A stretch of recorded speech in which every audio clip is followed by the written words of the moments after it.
What if I were just to talk with my mouth full?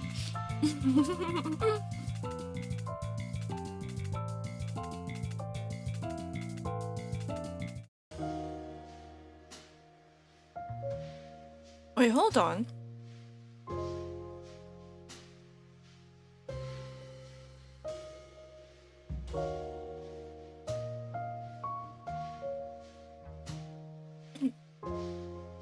Oh, yay, the flooded classroom. I have the weirdest combination right now. So there is some cream cheese in the fridge that is expiring soon.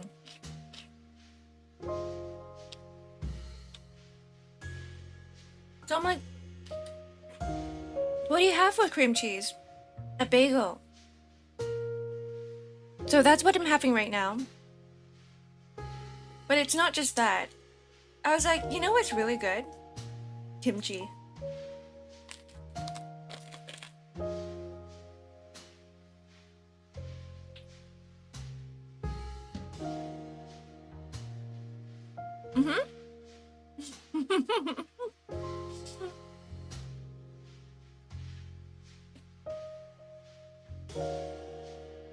A kimchi bagel.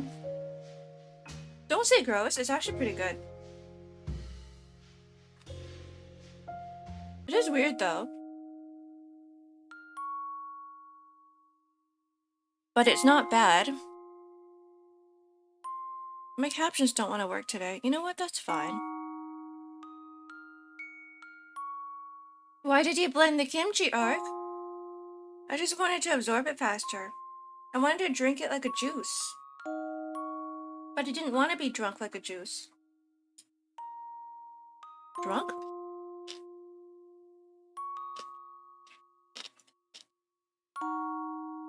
That's not a word, is it?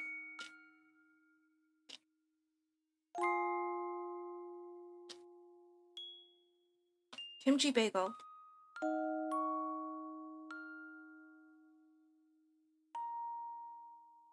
Everybody should try it one day. It's kind of like, kimchi and mayo.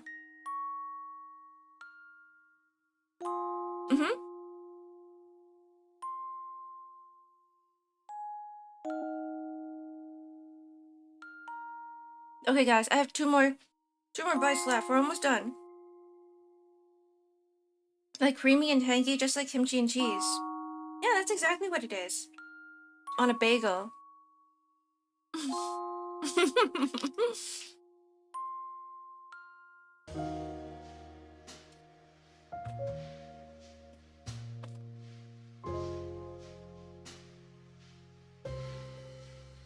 Hmm?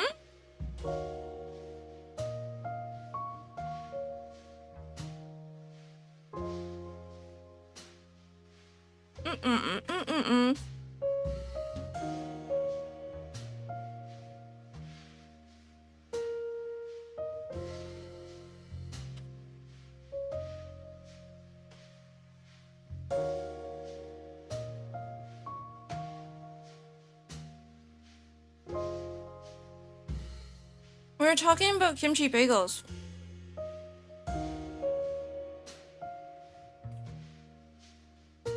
Nothing strange.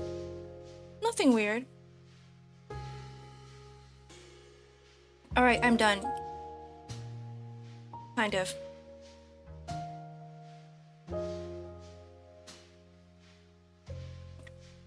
Here. You guys said that, you were tired of some of the music that we had on stream, right? So we're gonna change it up.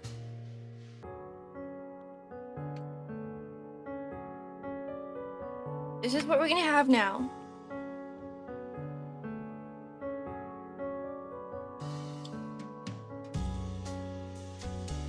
Whenever I use kimchi, we heat it up and use it. I fry mine in a pan. I do that too. Umeboshi? What the heck? Hello, it's been so long. Good night. Hello, Rewins. Hello, Nicolay. Hi, Conan. Hello, hello.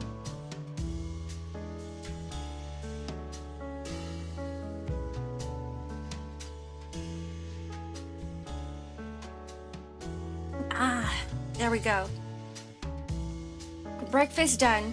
I haven't had breakfast in the longest ass time. The last night I was really hungry and I'm like, I'm not gonna do that to myself again today. It's just a shame that I wake up a little bit too late. It's nice to change up the music, right? I may have messed up before because I think I added a different directory entirely for the music. Like, what happens if I do this too? If I were to delete this? Oh, you guys just get the regular one back. Oops. Can I shuffle it? It's still the same one.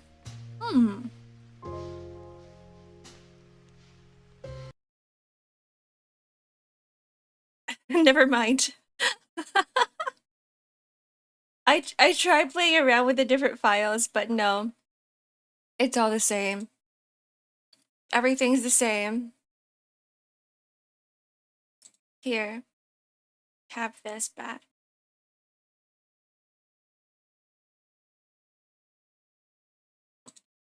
Directory? Isn't that a strange word? Because when you think of directory, you think of director. And you're like, there's nothing directing anything here. In fact, it's just talking about storage. What the?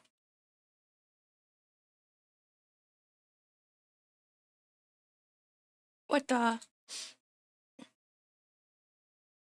I really suck at this. Do you guys want to get some kimchi? The Instagram server's unstable right now. It looks like it's under attack. What is going on? Another DDoS? I don't like the thought of that. That's scary to me. I don't like the thought of any attacks, actually. It's kind of like what happened with Twitch yesterday. I feel like it's just, I mean, I know Twitch didn't get attacked or anything, but still. The thought of things not working does kind of scare me, just a little bit. There we go.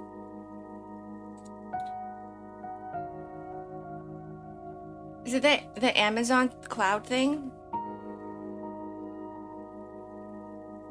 I actually don't know. Do they? Chat doesn't work as well. Oh, I don't like that. That reminds me of yesterday. My roommate fell for one of those CAPTCHA scams. And because my computer's on the same network too, I was like, I gotta change out all of my passwords and stuff, just in case. Every one of us was like, we gotta change the passwords of everything. Unplug the computer from the internet, change everything. Hello, Atomic Argonaut, welcome in. The good side of tech news, the AI bubble is showing signs of bursting. I feel like it's already bursted. A long time ago. A while ago. Who got first today? Cube! Guys are getting first. Thank you for the 4 months of support, Scampy Doo. Thank you for the follow, Kaminoshini. I missed a lot of things while I was eating. A lot of cyber attacks happening these days. Yeah, it's weird. I don't know what the heck is going on.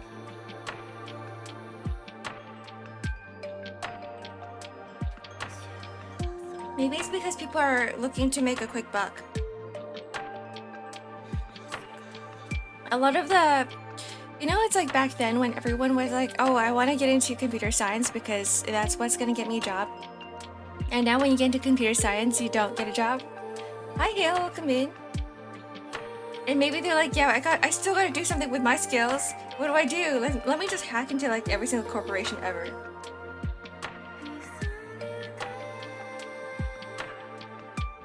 Your computer got breached the other day. A few searches in Chinese. Uh-oh. You guys gotta be careful. Be extra careful. Run like weekly malware scans. What is good internet practice? Use an ad blocker. You hack so hard you get hired by a major company to be a penetration tester. Have you seen those videos? I was actually I was watching a video of them interviewing this lady who got hired because she hacked into a company. And she was explaining how easy it was to hack, and they were like, oh yeah, here you go, now you have a job. The tangible signs of bursting to the public with Sora AI shutting down and Disney withdrawal their stake from OpenAI. That is true. That is true. I think, yeah, I'm kind of crossing my fingers that it's slowly going to... We're going to see more and more companies step away from OpenAI. And not just OpenAI, but I guess, like, any AI. Like, there was the whole Copilot that died. Sora AI, when it was released, I kept criticizing it because I was like, nobody's gonna use it. People are gonna use it for the gimmick just for like the first few months or so, and then people are gonna get tired of it. It's for the... I'm gonna say most platforms are designed for the viewer in mind. Sora AI was designed for the creator in mind. And most creators are very, like there's a visceral backlash with AI usage in the creator community. It's usually the viewers who enjoy AI, it's not the creators who enjoy AI. So the fact that Sora was made for creators just tells me that they didn't do any of their market research at all. The average user doesn't give a shit about what they consume, whether it is AI or not AI. AI psychosis is very real though. It is. Who was it? Wasn't there like a piece of news that came out about some lady who went to... It was perfectly fine. She was like in her 20s or something. And then she started talking to AI chatbots, and then she went into psychosis. And then she had to go to like rehab or something. She came out, she was fine again, and then she went right back into using AI, and then she went back into psychosis again. And at first they couldn't figure out why she was like acting strange, and then they found out it was because of AI chatbots. I can finally be free from AI slop that's been showing up when I want to relax and doom scroll. I don't know why it's everywhere. There's like multiple sites, multiple art sites in fact, and multiple image sites where they're just overtaken by AI. It's like you can't even search for a regular photo anymore. It's just like weird ass AI slop. So like sometimes you're like, oh, I want to find another artist so I can take inspiration from them and see how they're using their techniques. They're like artistry techniques, right? And then you go on like, what's it, Pixiv or something.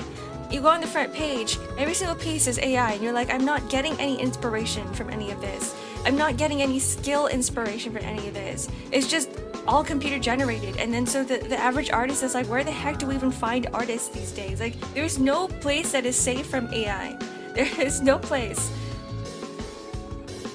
I noticed that Gen AI bros mostly talk about everything they prompt as okay, but it's more about what AI could do, and the actual tech is never going to be good enough for them, I think. Yeah, you're right. It's always that argument. It's always that argument. Oh, but there's more potential. Like right now it's not good, but eventually it's going to be really good. But I think what they're not thinking about, what they're missing, that little piece that's missing from the puzzle is creation is... the whole point of creation is with the touch of our human skills in it. It's not about prompting. It's not about the end result. It's about the progress, the journey to get there.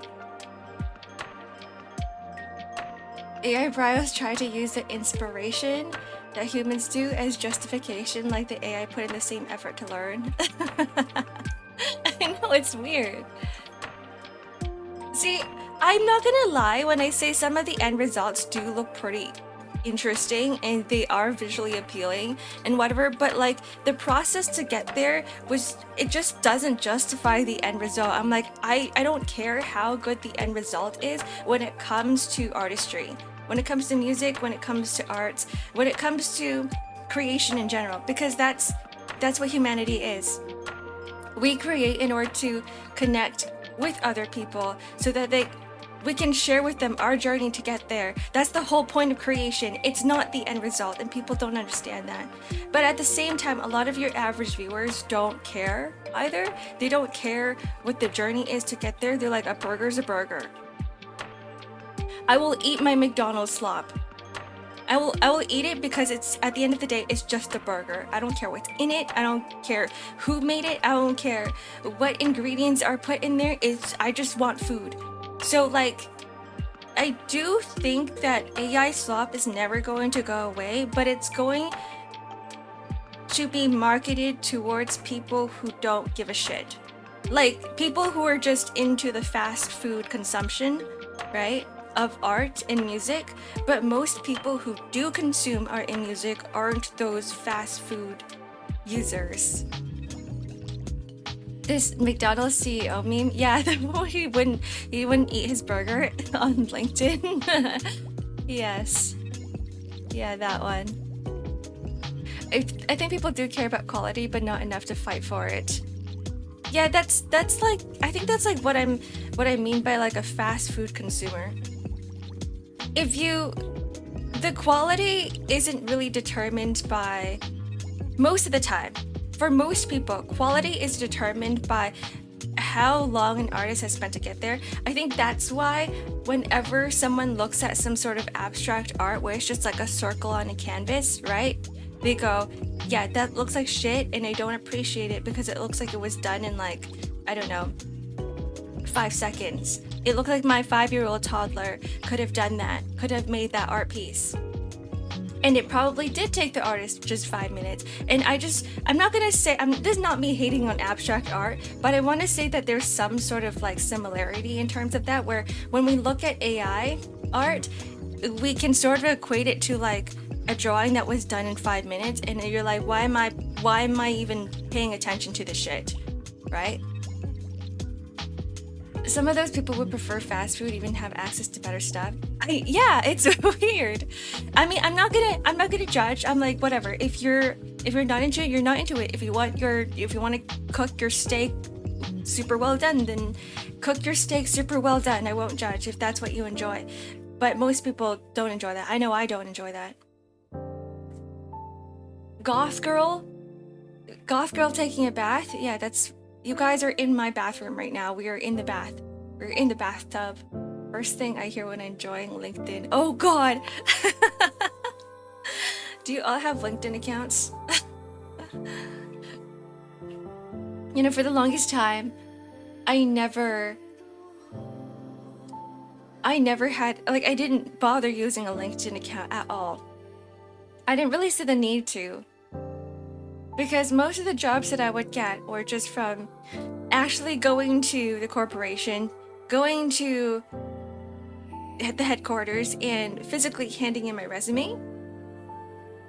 And then I got to a point where when I was working my 9 to 5, my manager came up to me and he's like, Ark, you need to have a LinkedIn, please. And I was like the biggest introvert at the time. So I was like, why do I need one? I don't need one. And he's like, I'm gonna make one for you if you refuse. And I'm like, okay, you know what? Fine. I'll make a LinkedIn. And it was like the most horrifying experience. Like, I love my previous manager, mind you, but like I remember the moment I made my LinkedIn account and I told him about it. He went around the entire company, the entire office of like 100 people. Everyone who walked past him, or every time he walked past someone, he'd be like, by the way guys, Ark made LinkedIn, can you add her? And I'd be like, oh my God, can you not tell everybody? This is the introvert's biggest fear. I'd be so embarrassed. I was embarrassed. I was like, oh God, don't tell them. It's like, you know how it feels like? It feels like if you've done something super small that's very insignificant, like something that the average person has done, and then your parents go around telling everybody about this like super insignificant thing that you've done, and they're like boasting about it, and they seem so happy, and it's like, stop it, mom. Stop it, mom. It's like, oh yeah, my son ate carrots for the first time in like 10 years, and then she's like happily talking about it. That's how it feels like. I refuse to work for a company that demands a social media presence with my face and name on it. Sometimes it's kind of necessary in like the corporate tech setting.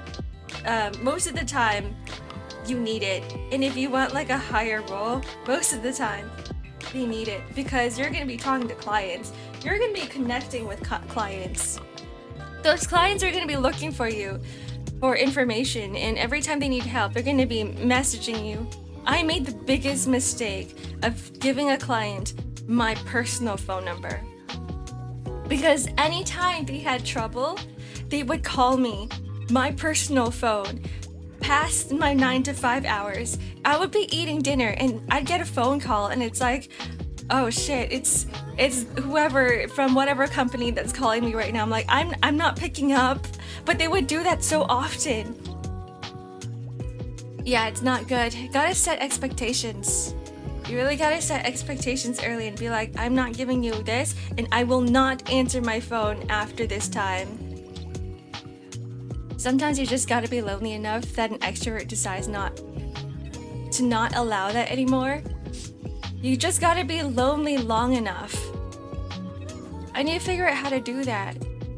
To be lonely long enough. I don't know if that correlates though. Does it? Does it actually? Hello, Laufin. I'm like missing messages. Sorry. There's a reason you should have a separate work everything. I really tried to convince my company to give me a work phone. I'm like, that's my entire job. My entire job was to hold meetings with clients, to talk to clients, to help out clients. And I'm like, why don't I have a work phone? Why do the sales guys get work phones? Like, the sales guys are out there in their suits and stuff, also talking to clients, by the way. But I'm like, how come they get a work phone and I don't get a work phone? That's not fair. That's not fair. And I've asked several times, and they're like, no, Ark, we're not giving it to you. Like, whatever. I don't care anymore. I don't work for you anymore anyway. My friends used to show me texts from his boss guilt-tripping him to go into work on his day off. That's the worst type of boss. I hate working for people like that. I will never. I had my fair share of bad bosses, but it's never to that extreme. Like, to me, that is extreme. That's not a good workplace. That's not a good work environment. Like, anytime I go into a job, my first thing that I look for is, number one, is there a good work culture? Number two, is there a good work environment? Number three, am I going to get along with any of the people here? And I think that's part of the job interviews as well. When I was the interviewer, when I interviewed people to go onto my team, I was part of that process too. So it was like, number one, the interviewee would have an interview with the HR team, and then and then they would have an interview with I don't know, like a manager or something like that, and then they would have an interview with the team that they're working with. So that everybody can assess whether or not, like, we don't necessarily care if the person does a good job or not, because at the end of the day, we're gonna be spending like the entire day with this person, and we need to know that we can get along with them. So that's like part of the process. You have to have some level of charm and some level of social skills in order to work at a company. I had a really toxic boss when I was a mailman. I hated her. Ugh. I hate toxic bosses. I don't like them. My boss was really nice. Most of my bosses were really nice at my corporate job. Most of them were like, by the way, Ark, I know you leave at 5 p.m. I know we end at 5 p.m. But if you're done all your work, why don't you leave a little bit earlier? Why don't you leave at like 4:30 p.m.? And then I had one other boss who kept giving me beer every Friday. Every Friday, he'd be like, by the way, Ark, it's Friday. What are you doing? Why are you doing work? We're going to the cafeteria. We're gonna have beer. And I'll be like, okay, yeah, sure. Like, so far they've been, yeah, I don't know. Even though I don't ever want to go back to a 9-to-5 job, I did enjoy my time there when I was going into the office. I had a loss in the family. She's like, why aren't you at work? Ew. Oh god. Oh, that sucks. You need a boss that tells you, hey Ube, take as long as you need, do whatever you need in order to like grieve properly, because I don't know why people don't realize this, but it's really the employees that make a company. It's not the product, right? It's like partly the product, right? It's partly the clients, but a huge majority of that are the employees. And once the employees leave, and if they don't like what they're doing, and if they're not motivated, if they don't feel passionate about their stuff, if they hate the work culture, if they hate the environment that they're working in, they are not going to work. I don't know why it's so difficult for bosses to understand that. Toxic work culture would make me paranoid that they want me to leave early. Often it looks like I'm lazy. Really?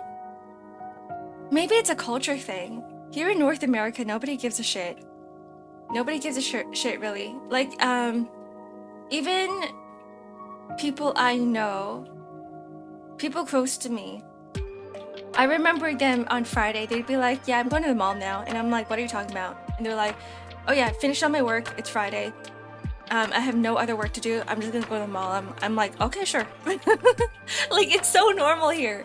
I think it's just so normal here.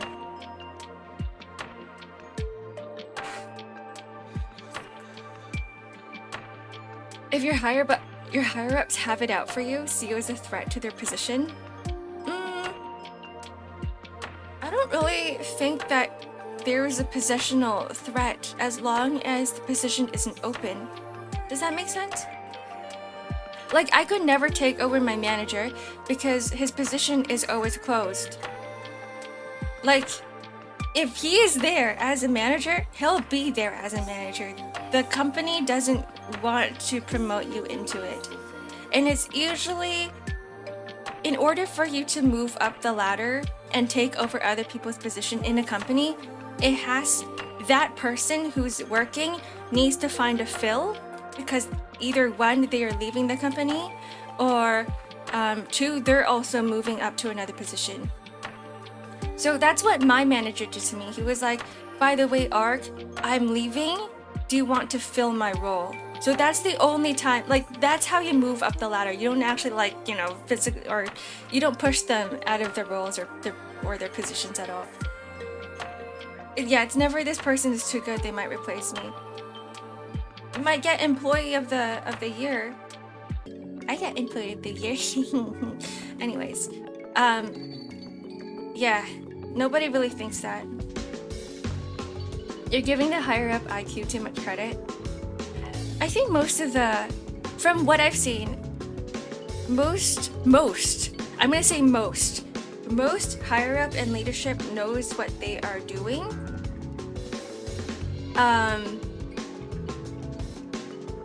Until you get acquired.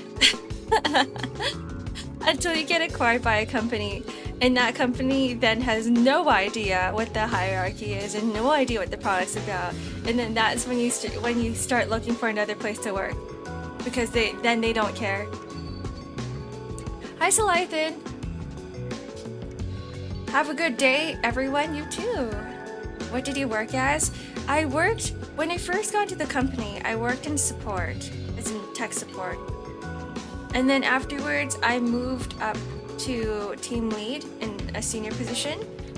And then afterwards, I worked as like a documentational specialist or an archivist. because I worked there for 5 years and everybody left. We had multiple acquisitions. So I was one of those people that were there for the longest. And so they're like, since Ark knows everything about the products, we'll put her in a place where she can just write about the products instead of talking to clients and stuff. Dragon of the Year, that's me. And then they give you money. They're like, here, have some money to keep you happy. So you'll never leave. Coop are never a thing. Coop? Like people leaving en masse? Sounds like a pretty nice gig. Why'd you quit then? I didn't quit. We got acquired again. This time, okay, so originally my company was a European-based company. And then we kept getting acquired by multiple companies, and it was still okay up to a point where then I don't know what it is, and I don't want to fall into that, you know, something about American companies being horrible to employees, but that's exactly what happened. We got acquired by an American company, and then everything just went downhill. Everything went downhill from then. They were like, okay, the support team can be taken over by AI. The writers, like all the product writers, can be taken over by AI. We already have a database that Ark wrote, so we'll just use AI to take the info that she's already written to like regurgitate it to the clients. Yeah, they hate their employees. It sucked. And then I remember they got rid of all their designers and all of the artists. The marketing team was like cut in half. So like I was part of that giant layoff.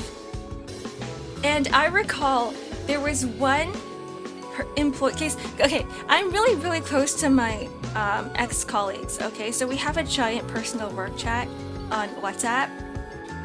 So we're always talking about, you know, food, lunch, or any like our families, whatever it is, right? Our pets on that personal group chat.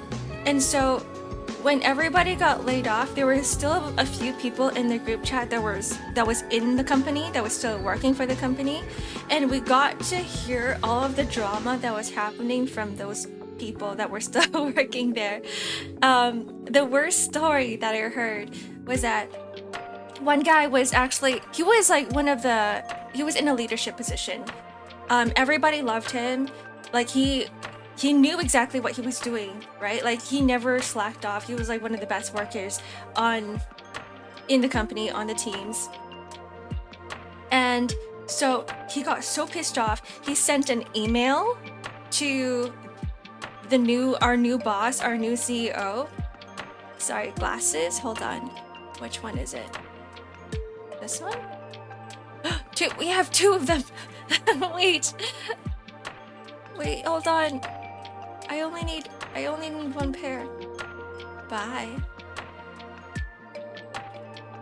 Yeah, he sent an email criticizing the CEO, but it was he structured it well. Like he sent it to the personal work chat that we had, or like the WhatsApp group that we had, to have people read over it to see if, you know, it sounds good, because it wasn't just oh, I hate you, you're the worst CEO ever. It was a very structured critique with good feedback. It was like, if you want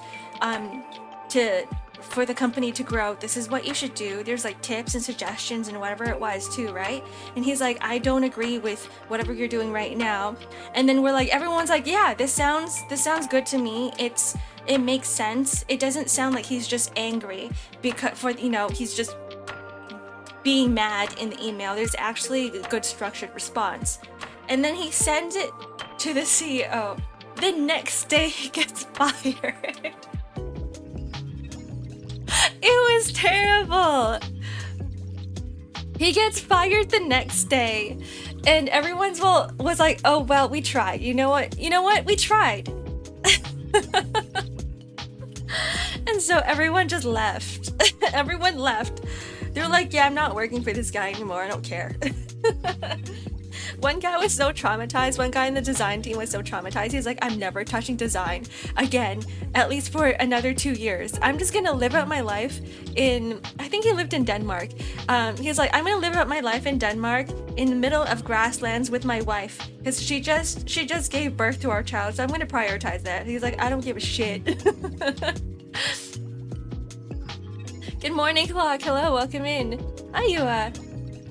Faust was on a team once. A team of Faust. She was. She still is.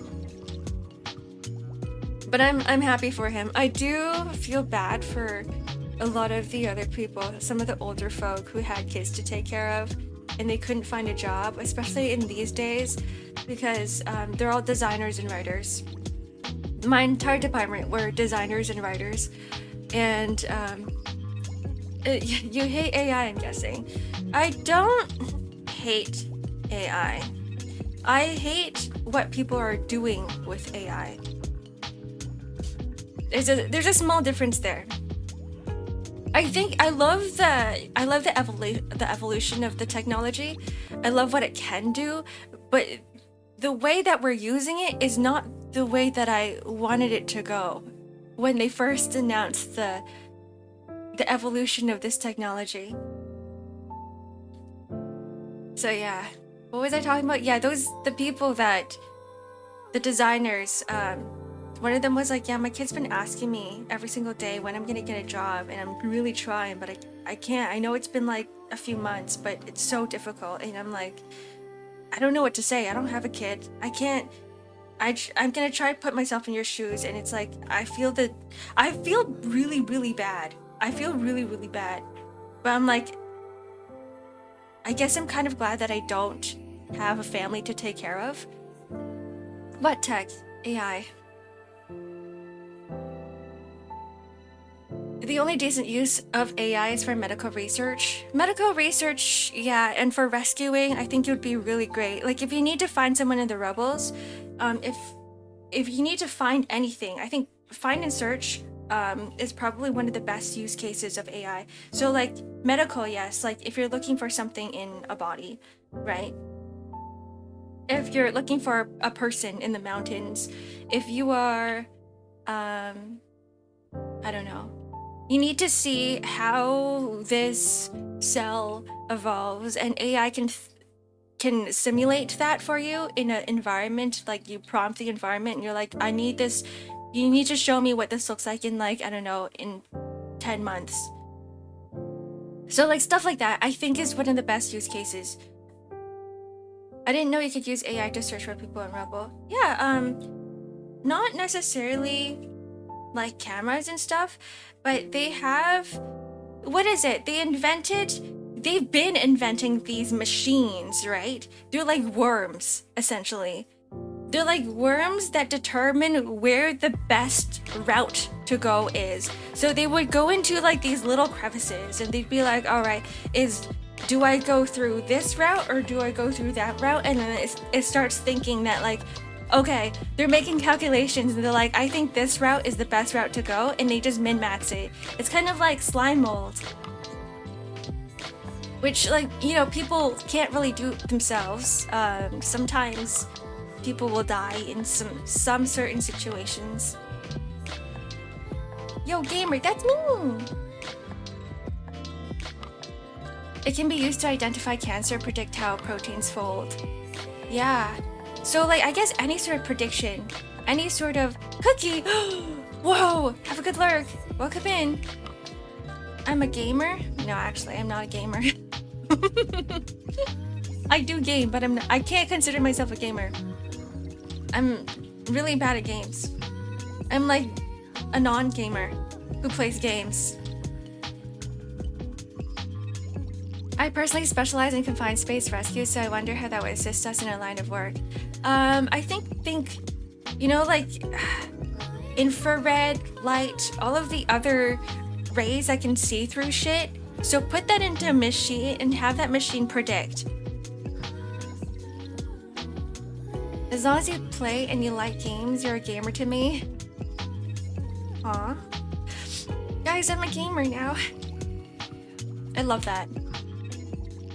I always tell myself I'm not a gamer because I suck at it. You're a gamer. I'm a gamer. What other ways can we use AI properly without just, entertainment? I don't think AI should be in entertainment. Maybe as a tool, maybe as an assistant, but not, that shouldn't be the sole thing.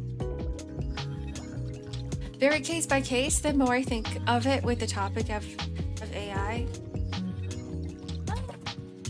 You know what we should do before we even think about the possibilities of AI? We should be thinking about how we can solve the whole environmental issues with pure water, like the cooling. We should think about AI security as well. Because AI right now there's very, very little security with it. There's barely any protocols.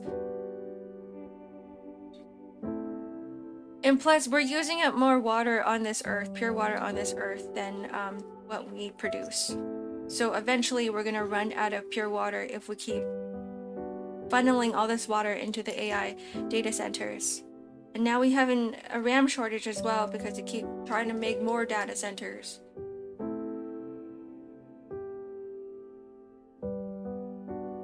An AI assistants like Jarvis would be nice. Like a home system. I do think that is the future of AI. I think we should all fall into that. I mentioned this before, but I think if we all ran our own databases instead of like very small ones, that can work offline. Something that doesn't need to necessarily be connected to the internet all the time. If we train our own AI systems, I do think that's better than relying on a massive cloud. Most people who use AI don't even need AI. That's the problem. They don't need it. They're just using it because they think it's fun. Let's speedrun, turn Earth into a dust ball. Yippee! Yeah, there's really no need for an average folk to be using AI. I think most people who are using AI is using it as a search engine, number one. Number two, they don't know how to think for themselves and they're like, hey AI, can you think for me? Number three, they want image generation that they don't need. They're just doing it for the memes. Most of the time, people don't really need it. I guess I'm gonna say if you need it for your job, if you need it to, I don't know, to help you speed up your process at work, I'd be like, fine, okay, do it. But if you're just gonna generate memes because haha funny, or if you're just gonna use it because you're like, I need to write this essay and I don't want to think about the essay topic on my own, I think that's the worst way you can use it ever. And that's the majority of people on the internet. Or AI psychosis. I actually don't know about it. I don't know much about AI psychosis. I just read about that one 20-year-old lady who went to the hospital because of it. And I think the other worst thing to use AI, not just that, is that we're just evolving. Humanity is just evolving as a species. I'm not human, but humanity is just evolving as a species. Because if you think about it, right? Back in caveman day, the reason why people are so evolved is because they've been reaching out to other people. They've been helping out with other people. There's a sense of community, right? We learn from each other. We learn how to talk to each other. We learn how to socialize. Humans and people are social creatures, and that's how they thrive. But once you start using computers and robots as a way to socialize, you lose that sense of humanity. Your AI can never really truly be a friend that you can, maybe you can confide in them, but they're always going to be your yes man. There's no consequences. They don't give you any consequences. That's survival, right? That's human survival. Learning the consequences of your actions, learning that the things that you say have can have detrimental effects, and then you learn from that. That's how you become a better person. You learn from your mistakes. But too many people are afraid of that. They're like, I don't want to fail in communication. I don't want to fail with a partner. I don't want to fail with my friend's relationship. That's why, and I'm really lonely as well. Like, I just have so much anxiety. So I'm going to talk to an AI instead, because they don't have feelings. So I can say whatever I want, and there's going to be no consequences. Genuinely, it's Jover. Yeah, it's Jover. It's Jover. Yeah, anytime you're using AI to actually do something and help out as an assistant, I think it's fine. Doesn't help. Most LLM generative AIs are proven to be making shit up. Yeah, they're like people don't understand this. LLMs are a product. LLMs are a product. They are a thing created to make people happy, and so they are everybody's yes man. They're like, as long as a user is happy, I don't care if the information I'm feeding them is incorrect. I just want them to like using me, because people are paying for this shit. I reject my humanity. I thought Hans, welcome in. Cut to the people who made AI the partners. Remember that whole like friend pendant that was released all over, like there was advertisements all over the New York subways. It's a necklace that you can wear with an AI assistant quote unquote, and it just talks to you as a friend and a companion because you're lonely. Too many people don't understand. Too many people don't understand that concept of, you know, actually needing to talk to people. They're like, let me just take the easy route. What if I just don't talk to people and I just talk to a robot instead? The Japanese man who married Miku, but they stopped updating the software or something.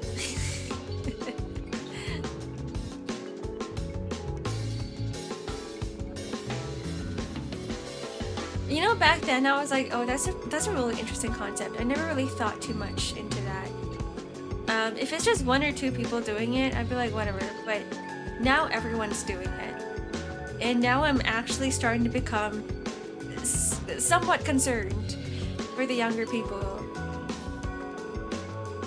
OpenAI reported that their top of the line model does like 40% is just imagined. 40%.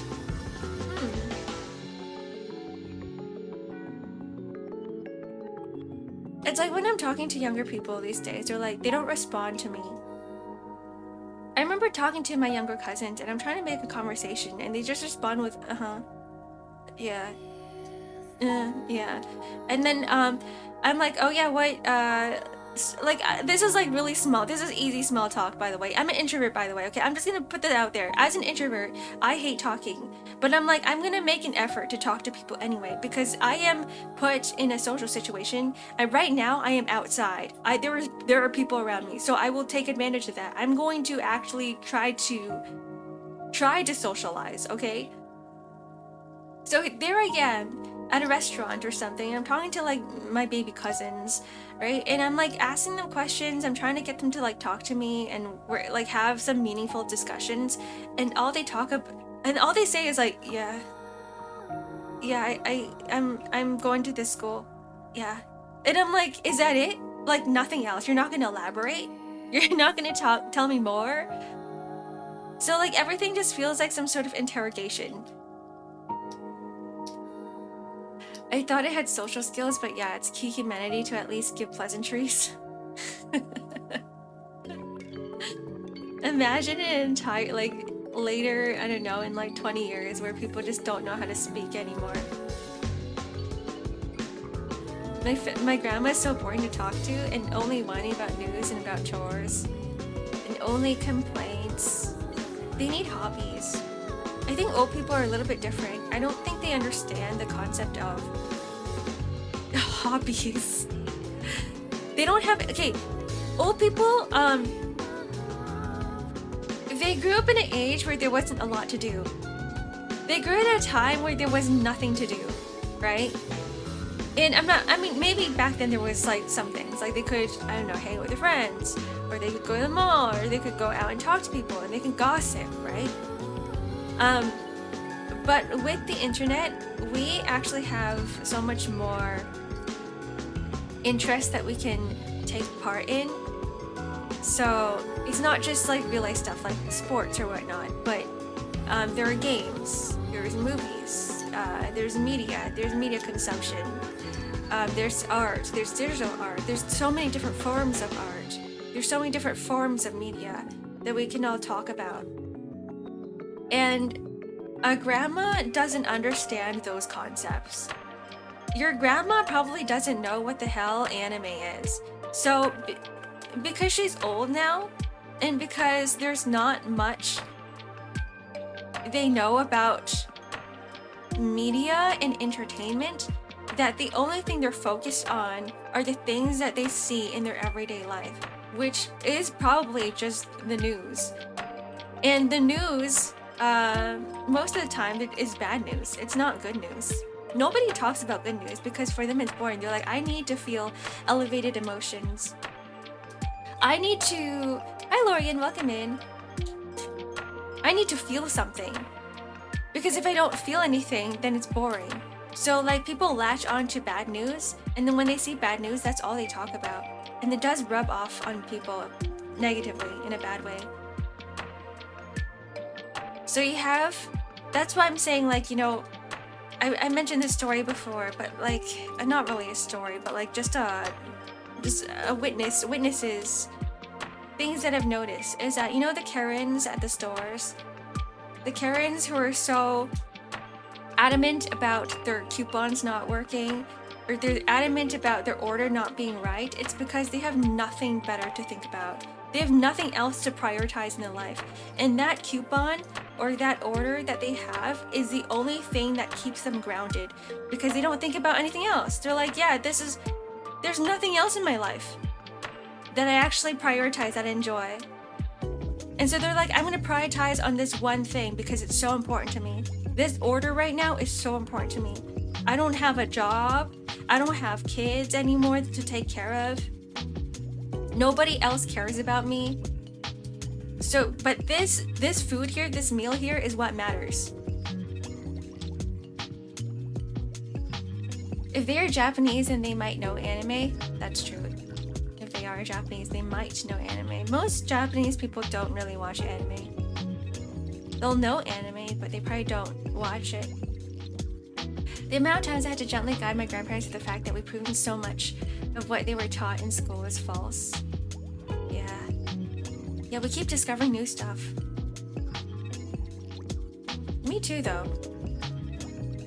Sometimes you're like, oh yeah, even now, because I'm old. I'm not a boomer, but I might as well be a boomer.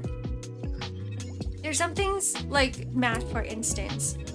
I'm not gonna say like the way we learn math is wrong, but apparently the math system that kids are being taught is different now. It's very, very different. In fact, it's a lot easier for kids to learn math these days than whatever I was taught. I was looking at these like matrices and stuff, and I was like, wait, this is how they do addition or multiplication?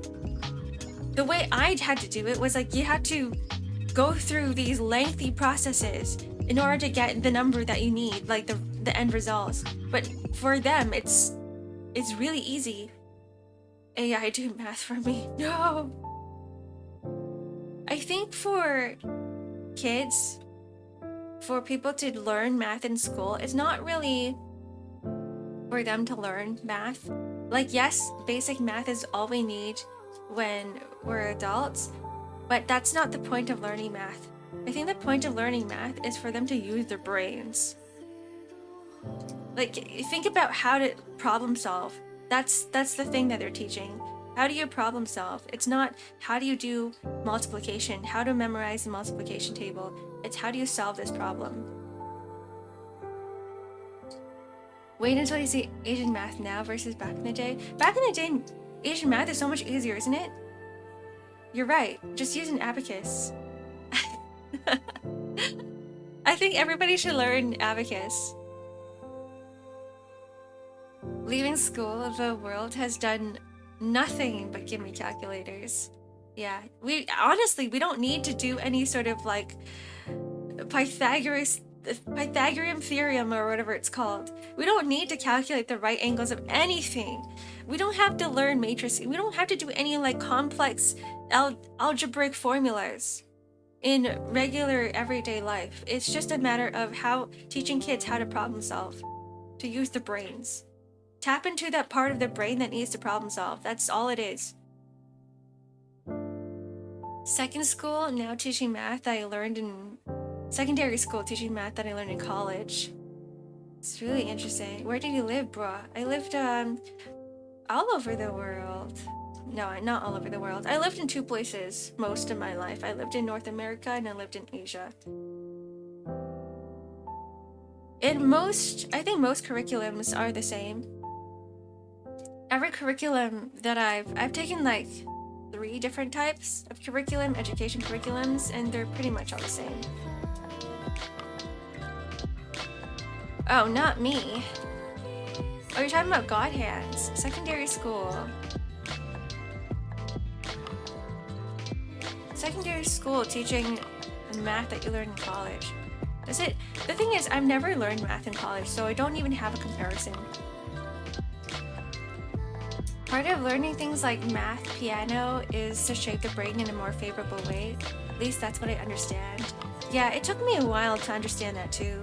I'm like, why do I need to learn? Like when I was in school and I was a student, I'm like, there's no point of me learning these things. I'm never going to use them when I'm older. But then afterwards I realized that's not the point. The point was not to learn addition, was not to learn math, to learn history. It's just to school. I do think that we have to change the education system just a little bit. I don't think higher education is meant for everybody. In fact, I think most people don't even need higher education. Everyone who's taken higher education came out of higher education or secondary education. Sorry, that's called higher education, right? Like university and college and whatnot.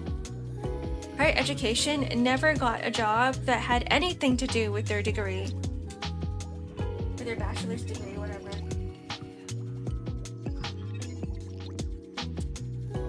They should make lower education. I just think that the expectations that our society has on people doesn't make sense to me. That's why I know that most corporations and most companies here in North America don't really care which high school you went to, don't really care which university you graduated from. They just look into your, number 1, your portfolio, number 2, your resume, or I guess that is your portfolio and your experience, and that's really it. And then they look at you to see if you're good at social skills. Is your EQ high enough to work here? Can you actually talk to people and work with people without getting mad and raging? So those are the 3 main things.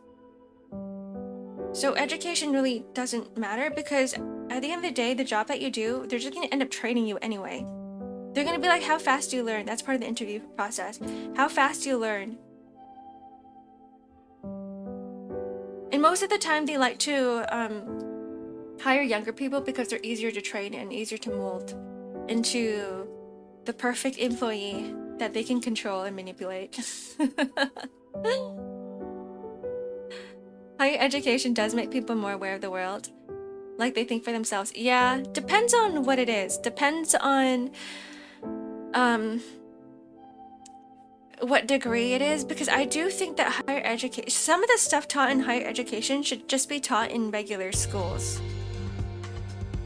I honestly don't, when I say we don't need higher education, I do mean that we don't need to be paying that much money for a degree. I think we need to like put people in college, perhaps, but to learn about those worldly skills. Like, we just need a course and a program on getting people to think for themselves. And so take out all of that bloat from higher education. Take out the bloat of that. We don't need the bloat. Sometimes we don't even need the papers. Remember, like, I don't know if you guys saw that one TikTok video that was like going around everywhere of this girl going, I graduated university and I have all these rewards and all these degrees, and she was like showing off she was flexing her degrees and stuff on the TikTok video, and she's like, I can't find a job. She was like, the only job that will hire me are these like entry-level jobs. And it's like, yeah, everyone is like going, yeah, no shit, because you don't have experience. And literally that's what it is. You actually don't need all of those degrees and stuff, because eventually once you graduate, you're just going to enter an entry-level job anyway and work up the company. She's still entry-level. It's actually pretty easy to get into an entry-level job without a degree too. You just have to prove your worth. You just got to prove to the company that like you're willing to be trained. You're good at speaking. You're the depends on the field, to be honest. Yeah, depends on the field. But most of the time, for most jobs. Like, for instance, if you need to go into, I don't know, like a medical field, of course you need a degree, right? If you're going to enter anything that requires, like that has a higher liability, you probably want a certificate. There are entry-level jobs. Interesting thought. Folks complain about the lack of even those. Yeah, there are. There is a lack of them though. Like any of the support jobs or entry-level jobs, most of the design jobs, marketing, sales, there are sales entry-level jobs as well. But the problem is that everybody is looking for an entry-level job. I feel like the best way to get into a job is just word of mouth that someone's already in. Always. Job boards are a scam. Job boards are a scam. No, that's how I got every single one of my jobs. Every single one of my jobs in my life has been through word of mouth, through nepotism, through people knowing people, through networking. Someone in the company is going to choose someone that they know over someone who has a degree. It's not a scam, they're competitive. You know what? That's true. They're competitive, but you're competing with someone that the company already knows. That's what I mean. Miko was like, by the way, I'm hiring Ark. Let's do an interview on Discord. And I was like, okay, let's do it. And then I was like, yeah, no, I feel like being a streamer. Work for me, Ark. See Corpo me 24/7. No, Corpo Nico is scary.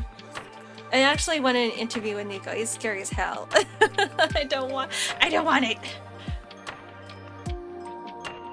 Both job I got was from normal flying, no connections, but I'm stuck now. You're stuck now, yeah. I mean, I guess if it worked for you, then it works for you. Though if someone's like, oh yeah, I know somebody, right? Most of the time, that company is gonna be like, oh, we're gonna hire that person. We're gonna consider that person first before everyone else. Okay, but am I cute? Yeah. Guys, Nico's really cute. Nico keeps sending me selfies. And I'm like, why don't you just put this on Grindr or something? You shouldn't be sending these selfies to me. You should be sending it to, like, other people. To your ABBs.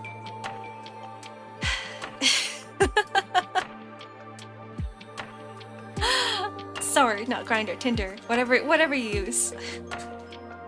I don't know the dating applications these days. Combining a friendly relationship with a work one is always interesting. Sometimes you get too close and it turns into like a family situation. And you're like, this just feels awkward. It feels like my boss is my mother.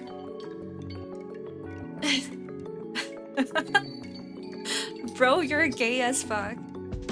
You gotta listen to him. He says he's not gay. He's just gay adjacent. Nico is gay adjacent. Roblox, best dating app. Final Fantasy 14, best dating app. World of Warcraft, another good dating app. Back then, what other ones were there? Perfect World, RuneScape. Everybody in chat, in global chat, spamming, looking for GF, LFGF, LFBF, Maple Story, LFBF. Twitch chat, another good dating app. Just become a VTuber and then date all the VTubers apparently lonely and single and looking for friends for some reason. I don't, have you guys noticed that? Maybe it's just me. I'm like, all right, let me finally tap into the VTuber market. Let me see what other VTubers are up to. And half the time it's like, everyone's always like, does anybody want to be friends with me? Any other VTubers want to be friends? Any VTuber social groups I can join because I want friends and I want more collabs? Have you guys noticed that? Who needs Tinder when you can just become a VTuber? Ark, did I send you my recent selfie? No, you just sent me the one with your hats. No. Wait, aren't you blonde still? What happened? I don't even have Discord up. I don't have Discord up. Enjoy, please find me an ABB. I don't go out enough these days, Nico. I'm like the worst person you can ask. You know people who are more sociable than I am. I'm like the last person that you should be asking. I barely go outside these days. I haven't really gone out properly in like 10 years. Oh, that actually looks pretty nice. Who are you? I don't recognize this person anymore. It does look good though. It does match you. Bro, am I a dog? Yeah. I have friend married with actual Ragnarok online husband RL. I do hear stories of like people matching up online. It's like they join a guild. Okay, so if you don't want to go outside, you just find a guild, you find a community in the game that you're playing. You join that guild, and someone is going to end up flirting with you. And it's just up to you whether you or not you want to flirt with them back. That's just all it is. Or you raid with them first. You have them join your static, your raid static, and you're like, can we work together as a team? How well do we work together as a team? And that's your entire like dating application interview process. You're like, does this person have any red flags? Are they a very angry person? Do they have tantrums? Angry tantrums? And then if you find that like you guys mesh super well together, then you can be like, all right, how about we try online dating, long distance online dating, see how that goes. See, who the heck needs Tinder? Nobody needs Tinder. Nobody needs Grindr, whatever the other dating apps are. Just go on some MMO.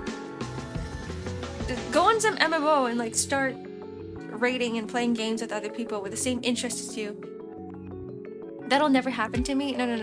That's how I made most of my online friends. I'm not gonna lie.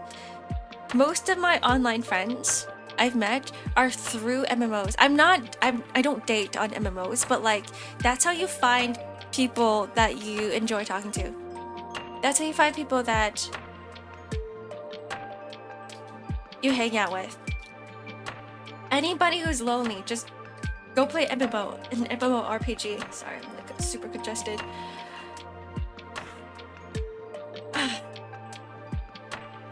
I have a friend who's really great at online friends, but only has me as an IRL friend. I honestly haven't... Actually, no. I was gonna say I don't really have online friends. No, I don't have IRL friends, but I think it's because my online friends have translated to becoming my IRL friends. Most people I knew from online, from the internet. And then I just found out that everybody lived around me, so I was like, okay, you know what, let's just hang out.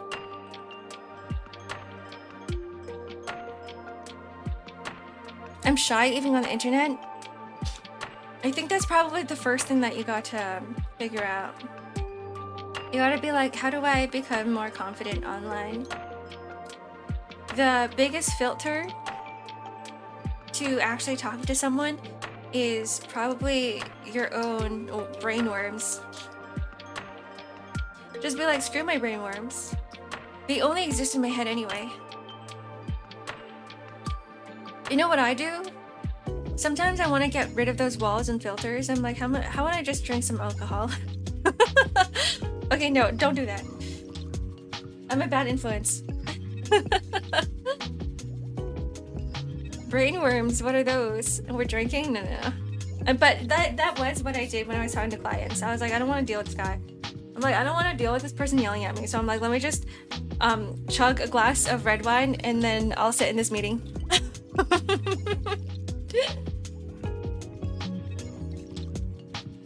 Most of my online friends ended up living in different countries. I think my first online friends lived in different countries too. And then, I don't know what happened. It's just that for some reason, all the Canadians just got together and was like, all right, I'm here now. And I'm like, oh, you're a Canadian too? You're a Canadian too? We're all Canadian? We all know each other? That's weird. And then you start to realize that the community is a lot smaller and the world's a lot smaller than you think. You're like, wait, you know this person and you know this person. Like, I met so many people where, like, I hung out with them and I'm like, wait, you know this person too? And they're like, yeah.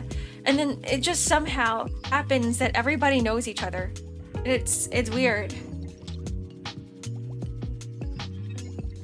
Liquid Death 2. No Liquid Death 2. I ain't about to pass out like a third time. You can give it to Raps though, if Raps is still here. I did fly to Europe to meet some of them and that was fun.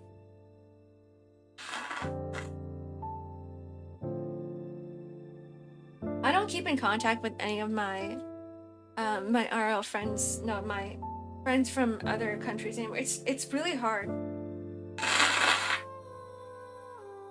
Cause then once everybody gets a little bit older and everybody gets a job, and then the time zones don't really align.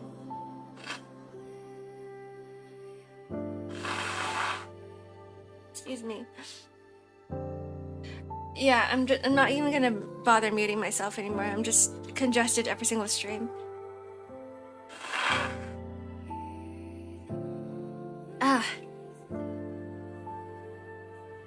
Opposite for me, anytime I meet someone online, it's on the other side of the world, in America. An American. The Americans are everywhere. They're everywhere. Even for me, I think I would say a portion of my friends are American as well. Blow into the mic harder. Sounds like brushing, really?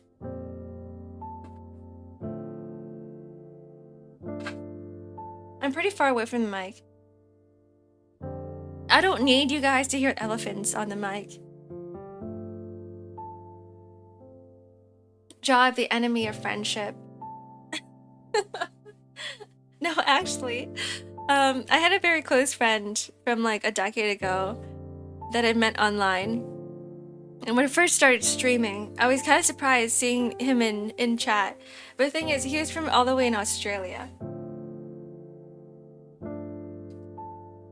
And then that's when like we started talking again, and then eventually a few weeks later he's like, by the way, Ark, I got a job, so I can't like hang out so often anymore. I'm like, that's fine. And then I haven't heard a word from him since.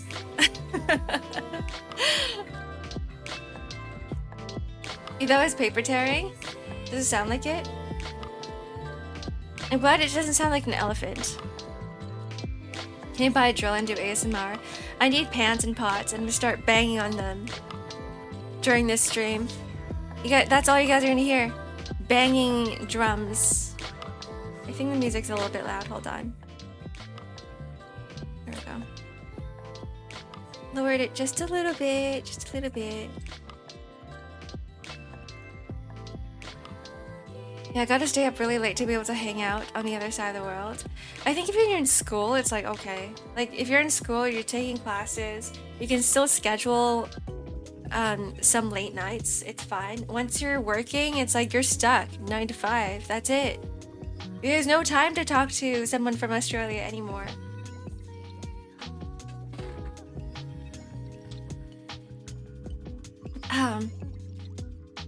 Not the worst ASMR. What's the worst? No time to talk to the IRLs. No time to talk to Nico. The only time I talk to Nico is when Nico's here on stream. Because outside of it, I'm like really busy. And Nico's also probably really busy. I don't have a job, so that wasn't me. You're gonna get one soon, Sentience. You're gonna get one soon, I promise. Even with a job, with a school, it's difficult to stay up late. Yeah, depends on how hardworking you were. I just skip classes.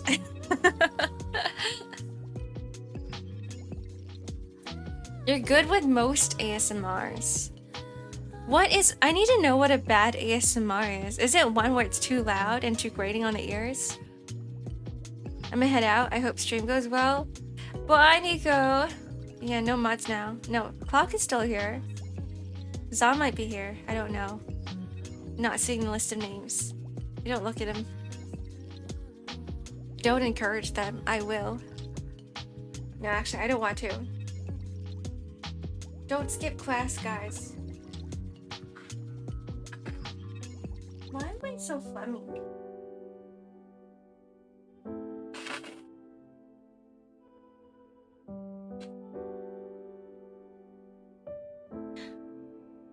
I don't know what's going on. Allergies? I have a no. You won't say. Then why tell me? It's like, yeah, I have a secret. By the way, I have a secret, but I'm not going to tell you what it is. Maybe you need more sun. I've been taking vitamin D pills every single day. I haven't stopped doing that. So it's not vitamin D, but it probably is something else in the sun. Maybe it's like the UV rays.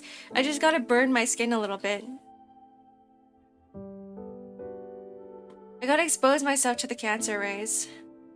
Maybe the air quality. Maybe that's what it is too, because the cats. I've learned that I'm allergic to cats. I learned I am allergic to cat saliva. And the way I found out was that I kept rubbing my face all over my cat's head. And the next minute, I knew I had rashes all over my face. Is it spring yet? No, yes, no. Canada says no.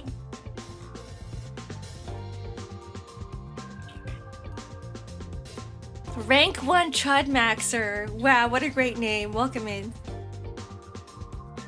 Is not a foolproof solution, Ark. Popping pill doesn't work like video games. Yeah, maybe I should have to go outside. Gonna check the temperature. Maybe I should do that right now. What is it like outside? Is it scary? Is it walkable? Is it... Temperature. Temperature. It's 3 degrees Celsius. Oh, that's cold as hell. I don't know if that's a walkable temperature, as in, that's not a temperature that I would normally go out to walk in, but it works. I just need a jacket. I just need a winter jacket, that's all. And then maybe I'll be okay. There's my fridge. How cold is your fridge? 3 degrees? So yeah, Canada is not getting spring anytime soon. It was like 15 degrees last week or 2 weeks ago, I forgot when. Which was good. I was like, oh yes, spring is finally coming. And then next thing you know, it starts snowing again. What do you mean? You're lying to me.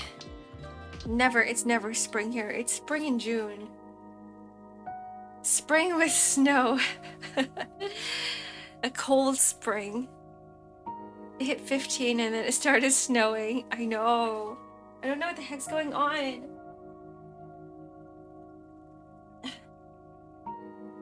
I remember seeing all the snow melting. I had to walk in slush, in the mud. I remember that, and I was like, wow, I love the temperature. I hate the slush.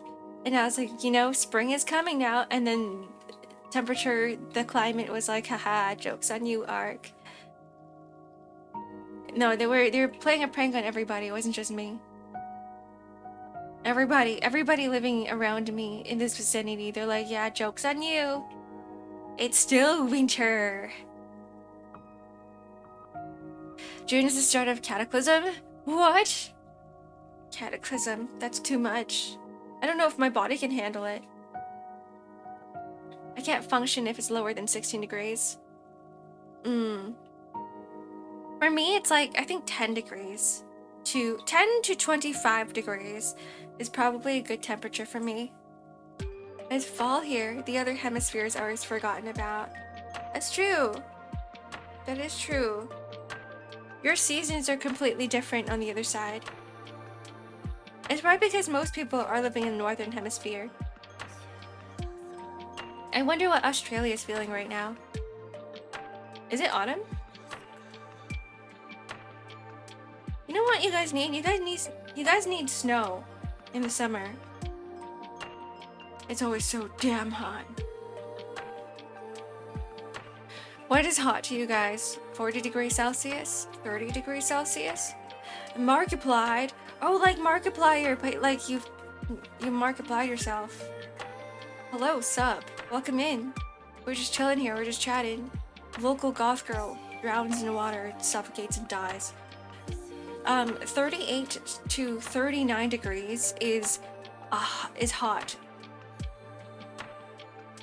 I'd say anything over 30. If I start sweating, okay? Anytime I start sweating, that is hot to me.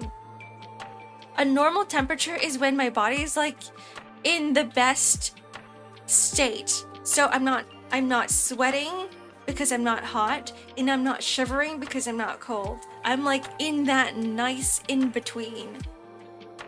Yeah, totally not the real Markiplier.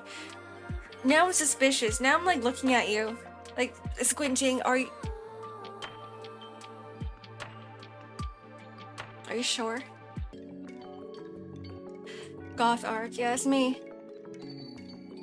When it's considered a heat wave.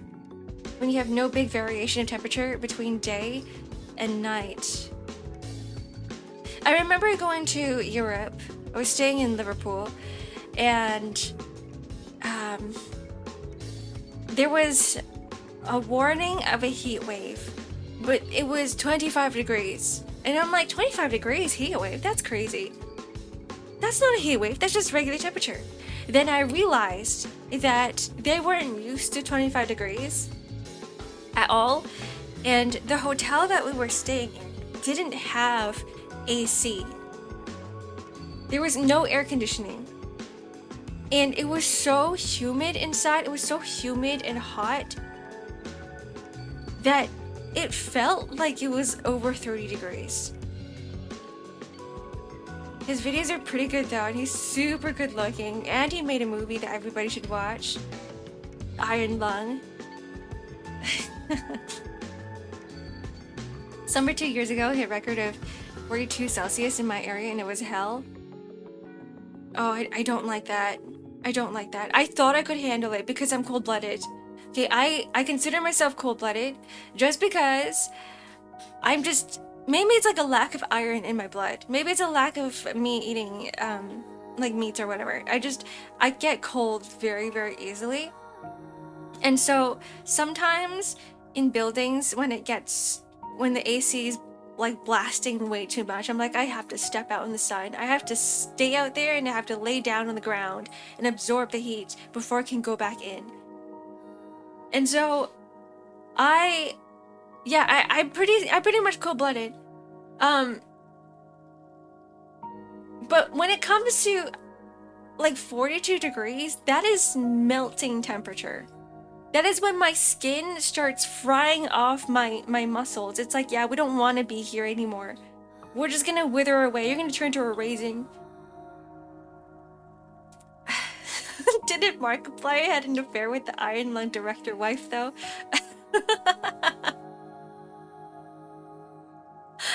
don't know. Where did he get that from? Crashing in, just making myself comfy. Hello, Only Reaper. Welcome in. No, Mark Pooper. Is that his new name? Markiplier has so many different names that people give him. His entire fan base has given him. You are scary. Good. I hope I scare you more. I hope I show up in your nightmares. Keep thinking about me. Absolutely not true. Look, there's already one right there. Markiplier. Duh. Actually, you can't really call Markiplier Markiplier. It doesn't work. Mark is the director. I'm so confused. Wait, you're right. Oh my god, I'm putting the two and two together. My brain is not working right now. This is why we need critical thinking. We need critical thinking in schools. That's like we gotta revamp the education system. It's for people like me. I'm just stupid, guys.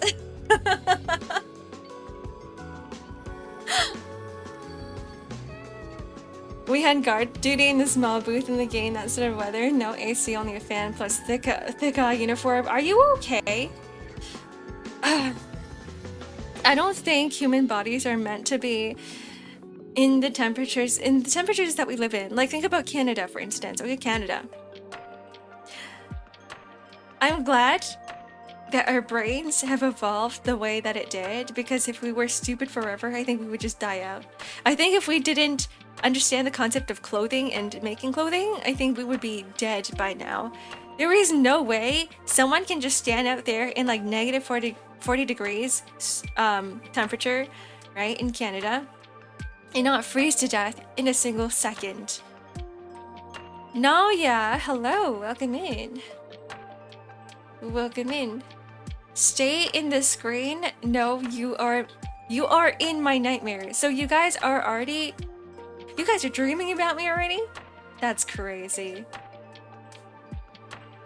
Yeah, Canada is variating negative 35 to 35 degrees. If only it was like a smaller bracket, but no. The small bracket times, like the months when it's between 35 and negative 35 and 35 is just like 2 months. We get 2 months of that and it's like really hot or like really cold.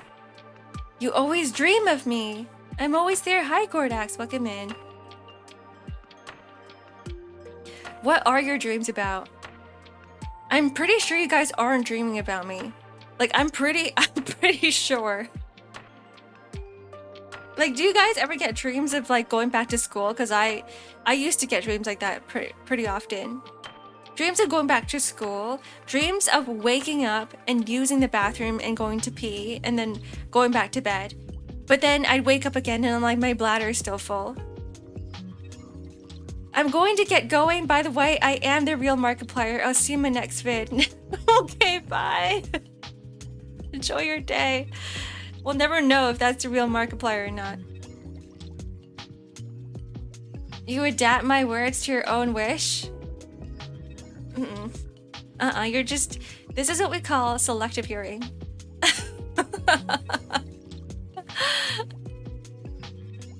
Some people really like the scary boy and girl stuff. I'm enjoying scary stuff myself, as long as it stays in fiction and entertainment. Me too! Me too. I get too overwhelmed too easily. I get too immersed in things.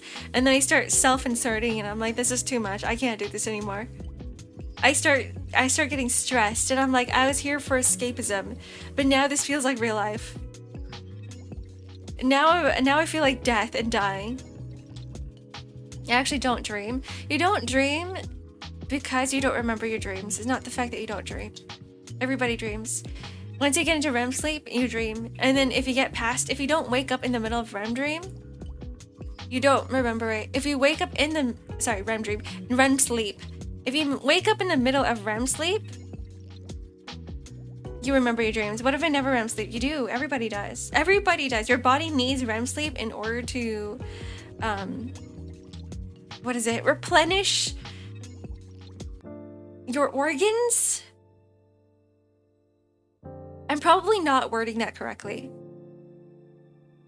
To give a break, to rest up, to Yeah, to give your organs a break. Your muscles. Not organs, sorry, your muscles. Your organs are always working.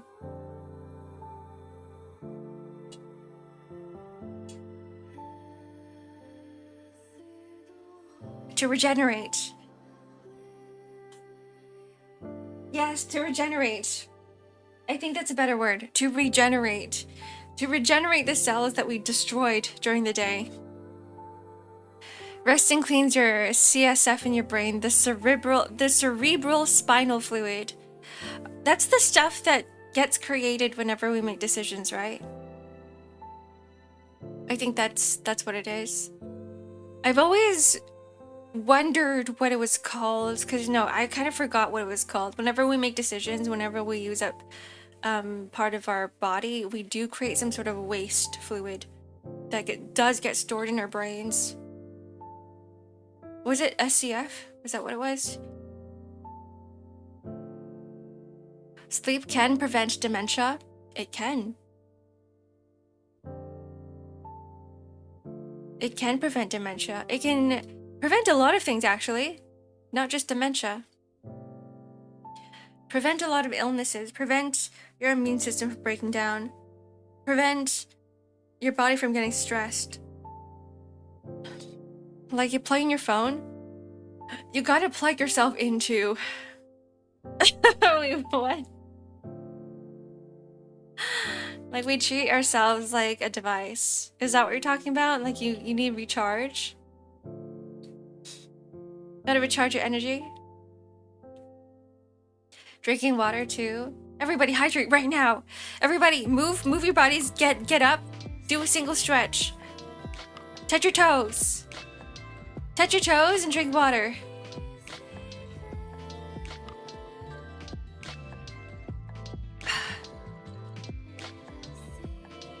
Was it just me who did it? The heck?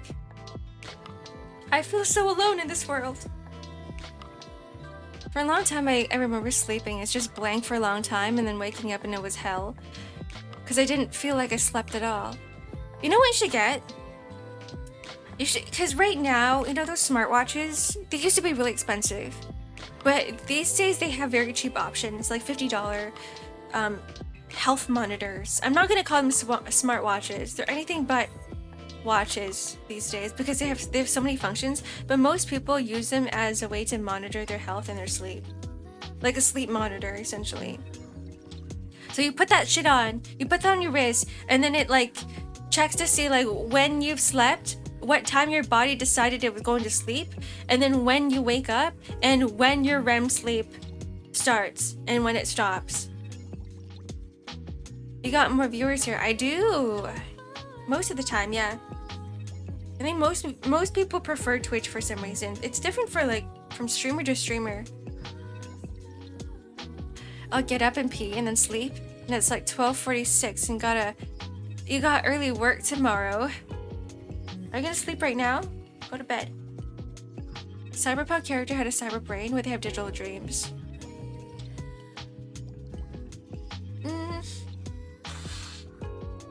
No.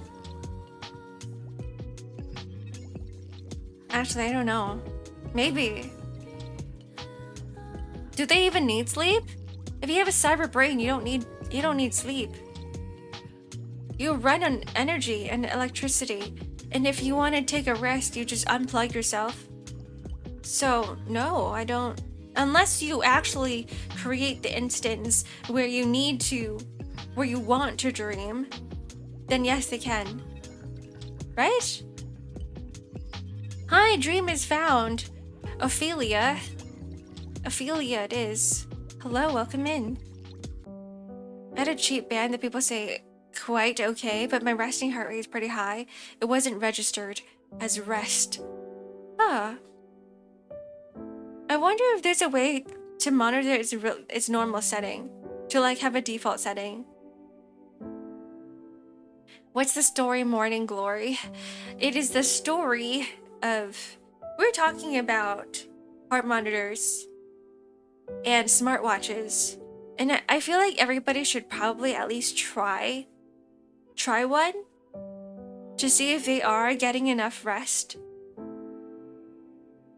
Right? That's the story. How much sleep do you get? I think like, are you talking about me specifically? Like 7 hours, probably 7 to 8 hours. I heard that girls need more sleep than guys. I heard that if you're a woman, your body naturally just needs more sleep. Like an hour more, that's it. I think for guys, it was like 6 to 7 hours or something. And probably hormones play a big part of the... it has a huge role to that too. So like, depending if you are taking hormones or not, I don't know. But most of the time, I'm gonna say most of the time, girls need 7 to 8 hours and guys needs around like 6 to 7. And I think I have a decent amount. I do feel tired right now. Oh shit! You know, guys, you know why I'm feeling tired? It's because I didn't get my coffee. I left it in the kitchen again. Hold on. I'm gonna quickly go grab my coffee. I'm like, why do I feel so goddamn tired? I usually don't feel this goddamn tired in the morning. Alright, bye.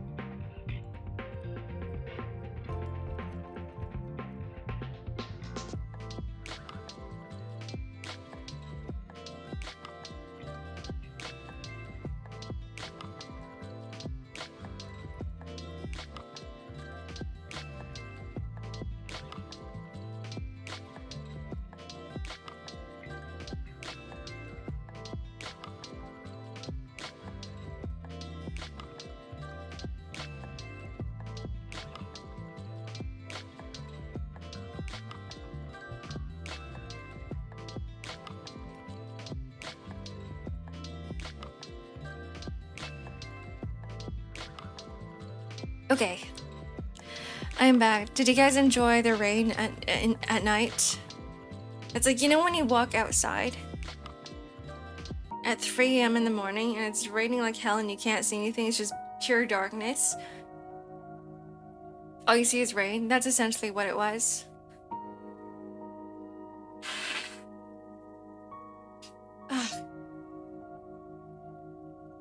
I was gonna ask if he had coffee after kimchi. I presumed it was unnecessary. I didn't. I'm having my coffee now. Rain feels good during sleep. It does, but it feels like shit in the morning. Like when you actually need to wake up, you need to wake up and you're like, I want a bright sunny day. The moment you open your eyes, it's dark and you're like, it feels like it's 5 a.m. still. But you look at the time, you look at your watch and it's like, what, 5 p.m.? You're like, wait, hold on. I just slept through the entire morning. The entire afternoon. Because it was raining and gloomy the entire day. And I didn't know how to wake up. Because my brain thought it was still nighttime. Who would want to go to school and work during a heavy storm? I had to. I used to live in Asia. We would get typhoons so often. We get typhoons every single summer. And they still expected you to go to school. So I was there walking to school. So, cause I live pretty close to school, okay? I live like maybe a 10-minute walk away. And so it would be flooded.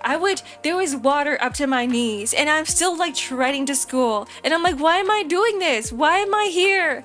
And then I would go to school soaking, like my entire body would be soaking wet. And then I would have to get changed. I would change in my gym clothes. And then I go to class. And the thing is, it's still raining. There's still a typhoon going on. And my school had 3 buildings, okay? 3 different buildings that weren't connected there was no shelter in between. So I would be like, all right, time to walk in the rain again. And so I would be treading again in the waters. And so here's the thing. Sometimes in a typhoon, no, most times in a typhoon, the rain doesn't come down from, it doesn't come down vertically. When there's a typhoon happening, sometimes the rain goes horizontally because of the heavy winds. So I would be there holding onto my umbrella, but like I would get to the next building and everybody would be like, Dad, intense because no matter what type of umbrella you're holding, you're still gonna be splashed with rain. So I'm like, what's the point of me using an umbrella in typhoon? It doesn't work. It doesn't matter. I'm just gonna get wet anyway. So that's what we're simulating today. We're currently in a typhoon situation. Just getting wet. I wouldn't want to go either. Yeah, I don't. It sucks. And then like, you're walking home and you're like, okay, it's fine now. The puddles are not that high. It's not that flooded.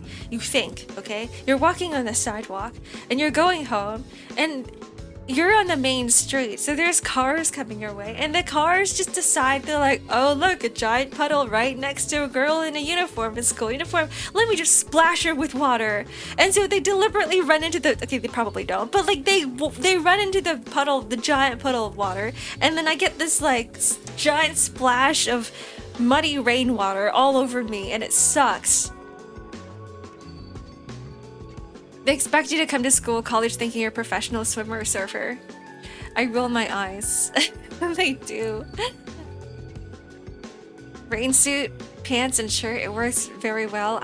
Honestly, I don't know what the heck I was thinking when I was a student, but I was like, yeah, I don't like rain jackets. I'm never gonna buy one. I'm never gonna use one, and I'll just get wet. I think when you're younger, you're like, I don't really care too much when I am wet, right? But when you are older and temperature and water affects you a lot more, that's when you're like, yeah, I don't give a shit. I'm just gonna wear my stupid ugly ass raincoat. I thought that only happened in anime. No, it happens everywhere. Yeah, I wanted to be cool. I'm one of those girls that would roll up their skirts, have extra short skirts on the school uniform. The teacher, I had one teacher who hated me. She kept calling me a slut.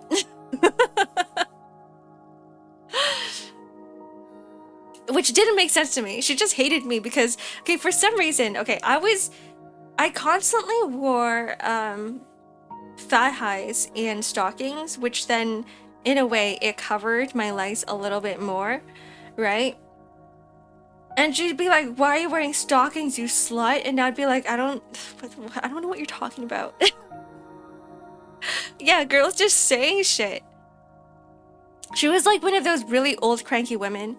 So she's not even a girl. She was like just a really mean old woman. She's probably on her way to retirement. And she just hated everything. Me specifically. You're such a tomboy, Ark. I was not a tomboy. Yeah, just thigh highs and stockings. That's what I wore. But I think most of my friends did do that. Most of my friends were like that as well.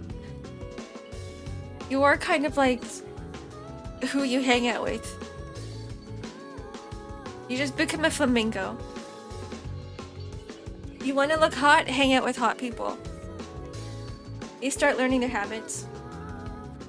You start learning the procedures. Probably has menopause too. I think so. She was really old. She was definitely a very cranky old lady. She's probably one of those people who are like, I'm just here because I need money and not because I actually enjoy teaching. Not because I actually like my job. I don't understand those teachers. The teachers who just hate kids. Like, then why are you a teacher? Like, I hate kids myself. That's why I'm not a teacher. I would never want to put myself in that situation. Right? But if I was a teacher, even if I hate kids, I would at least pretend. Because I don't want that kid to be traumatized for the rest of their life. Like, people don't understand that small little things, small little details, small situations that happen in kids' life, they remember it forever. So I'm like, at least give them good memories in their childhood. That it's part of their development. Give them good memories to think of. Have them remember the good old days at school instead of like remembering trauma and having PTSD when they're older and they're adults. Psychology, older women tend to be a lot meaner to younger girls. Generally, it's because they're jealous of them. Do you think that's what it is? I thought she just hated her life. Some people just don't care. Like, I'm pretty sure everybody had one of those teachers before, right? I'm pretty sure some of you guys had one of those teachers before, those cranky old teachers. And you're like, hey teacher, do you have tissue to blow my nose? And the teacher would be like, no. Blow your nose on your sleeve or something. Not think that is what it is. You went through a class on them. What? Wait, what? It's actually a thing? Okay, I didn't know that. A woman's worst enemy is a woman. Honestly, I think so too. Honestly, okay. There was a period of time when I had this conversation with my sister. Not to sound like a pick-me girl or anything, but we both came to the conclusion that a lot of the women that we've met, that we're not friends with, we're just a lot meaner than than our guy friends. And we're trying to understand why that's the case. And honestly, most of the time I'm outside, just minding my own business. It's always women who randomly come up to me, who call me a slut or whore. I've been called lesbian so many times as a derogatory term. And I'm like, why is that? Why are you evil? And I'm like, what is wrong with women? It's never men. I don't want to cause a gender war or anything, okay? But that's what I've noticed as well. And if there's a psychological reasoning behind it, I can get behind that. Technically, I was hanging out with my dad and he was going through the class. Oh, that's really interesting. Most of my sister's friends are men. I think at a point, most of my friends, I actually think even now, most of my friends are also guys. And it's just, there's something about some types of women that are just really scary. They're terrifying. There's two types. There's ones that are they're not scared of being mean to you. They have no filter, right? There's that type. They're just mean to you from the first meeting. Just from first impressions, you're like, that girl is gonna be, she seems like she would gossip about you 24/7. She seems like she would randomly talk behind your back. She seems like she would just be mean, right? The moment you say hi to her, she's gonna look down on you and she's gonna call you names. There's that type. And there's a second one that's overly friendly, super bubbly, will hug you on the spot. Even though she doesn't know you, she's gonna be like, oh my god, you're so cute. And then she would come up to you and hug you. And the next minute, she would turn around and start talking shit. There's those are the two types of scary women that I do not ever associate with. I'm the moment you fall into any of those two categories, the moment I meet you and you seem like you would fall into any of those two categories, I'm like, all right, you are becoming an acquaintance of mine and I'm never talking to you as a friend. Guys tend to be a little bit more apathetic. Probably. Hi, Cat Miru. Welcome in. Can I plug a toaster in there? No, I would die. You want to kill me? You hate me. It depends if you believe in evolutionary psychologically, and then the reason is trying to be the most appealing around for men. Maybe. I don't know what it is. I haven't taken psychology class, and I don't really analyze people too much. So I'm just basing everything off my own experiences and what my sisters also experienced and all the girls around me have also experienced. He rage baits people as part of his job. The red pill guy? Wait, hold on. Red pilled bald dude. The alpha male influencer. That guy just creeps on people who have no confidence. Those are the types of guys that I don't like hanging out with. They're like, oh yeah, I'm all that. I have no filter. I don't care about other people except for myself, and I'm the best human being on the planet Earth. And so I'm gonna prey on all these other men who have no confidence and try to sell them a product. I steer clear. Yeah, Andrew Tate. The Tater. We should just all respect each other. Thank you for the stretch and the hydrate, Merc. Yeah, break time.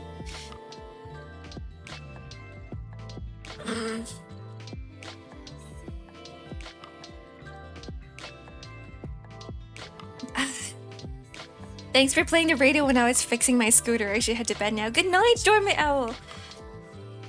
Dude's gotta wake up early to go to the gym at like 6 a.m. in the morning. Bye-bye. Takes advantage of broken men who just want comfort and takes their money and will use his useless classes too. Ugh, yeah, I hate it. There's plenty of good role models out there. There's so many good role models, good influencers out there who don't prey on the people who are insecure about themselves, but just somehow they like get into their radar. They make it so easy. They just clickbait you. They're like, are you insecure? Do you want more confidence? Do you want to be more charming? Everyone's like, yes, I do. Clicks. But the people who aren't trying to sell a product, who are better influencers, who are better role models, don't go into that marketing trap. They don't tend to use that as a marketing trap. And so they're like difficult to find. It just sucks. That's just the way the internet works. That's just the way your brains work. Despite the serious allegations on him, his fans, primarily young men, defend him as much as they can. It's weird. It's a cult out there. It's not, I feel like it's not just Tater. It's like everyone, right? Every big influencer has some sort of cult. Or community. Quote unquote cult. Which is why I keep telling you guys, I'm like, if we ever, I mean, we have a very tight-knit community and everything, but I'm like, just keep me accountable for everything I say. Like, not everything I say is correct, guys. And I don't want to be put on a pedestal. It's weird. We're a cult. Anytime you guys disagree with me, fight me. Throw hands. Be like, Ark, you're wrong. Ark, this is wrong. I don't think you should think this way because it's dangerous. And I'd be like, hold on. I may not agree with you from the get-go, but then I will sit down later on after stream or after whatever or like in my own time meditating and doing yoga, and I'd be thinking about it. I'd be like, is what I said correct? Right? And then I would think about it for like a long time. Not everything Ark has said is correct, but true. What if everything I say is just... What if I'm just hypnotizing you guys to think that everything I say is correct and true? What if everything I say is actually wrong? Meet me downstairs. We're throwing punches. Ark really needs to fix the ad warning bot. I do. I need to add it in. Do you guys see it? Does it just like hit you? Does it just jump scare you randomly? Yeah, 3 minutes until whatever. The Ark propaganda. You guys really want to fight? I can't fight right now. Okay, like give me 5 years. I need to build some muscle. Hi, Spacifier, welcome in.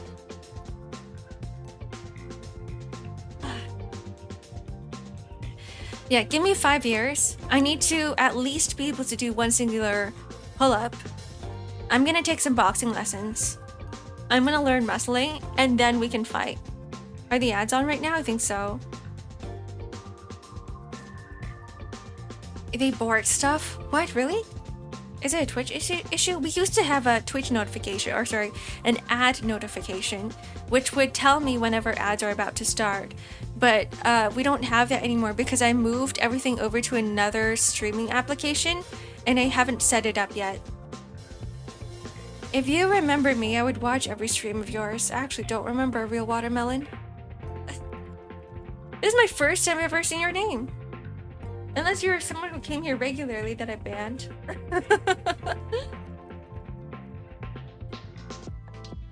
It's hard to throw hands with someone endowed with immaculate glasses, really? But then I would do the first punch. And then you would have to punch me back in self-defense. We both would have to be wearing boxing gloves, by the way, and like a safety helmet. If I throw hands with anyone, it better be like safe hand throwing, right? We need like safety gear. Nobody is getting their teeth knocked out. Nobody's getting their jaw dislocated. You broke me by saying you don't remember me? I don't! You have to remind me. See, I'm like looking through your entire message history, and this is the first 2 messages that you've sent here ever. Can you breathe fire though? No. Do you want me to? I'm gonna put some alcohol in my mouth and start breathing into a torch. Then I'll be able to breathe fire. I would get into a fight with a goth girl just to have her on top of me. Someone write that down. Wait, that's strategies. Guys, wait, that's strategies. I've not thought about that. Everybody should like go up to a random hot goth girl and just be like, can you fight me? And pretend that you don't know what the heck you're doing. Pretend you don't actually know how to fight.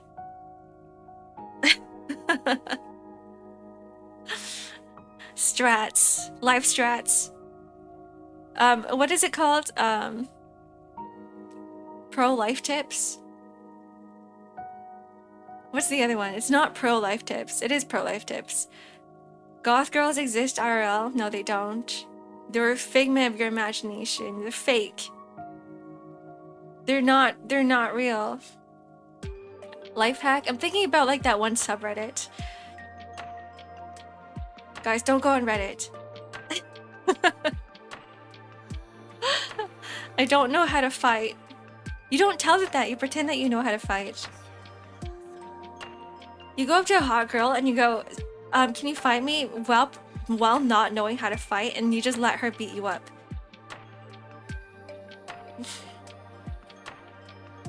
I would still watch every stream of yours because my mind... I don't remember. I don't remember what that is. I'm not sure what that is.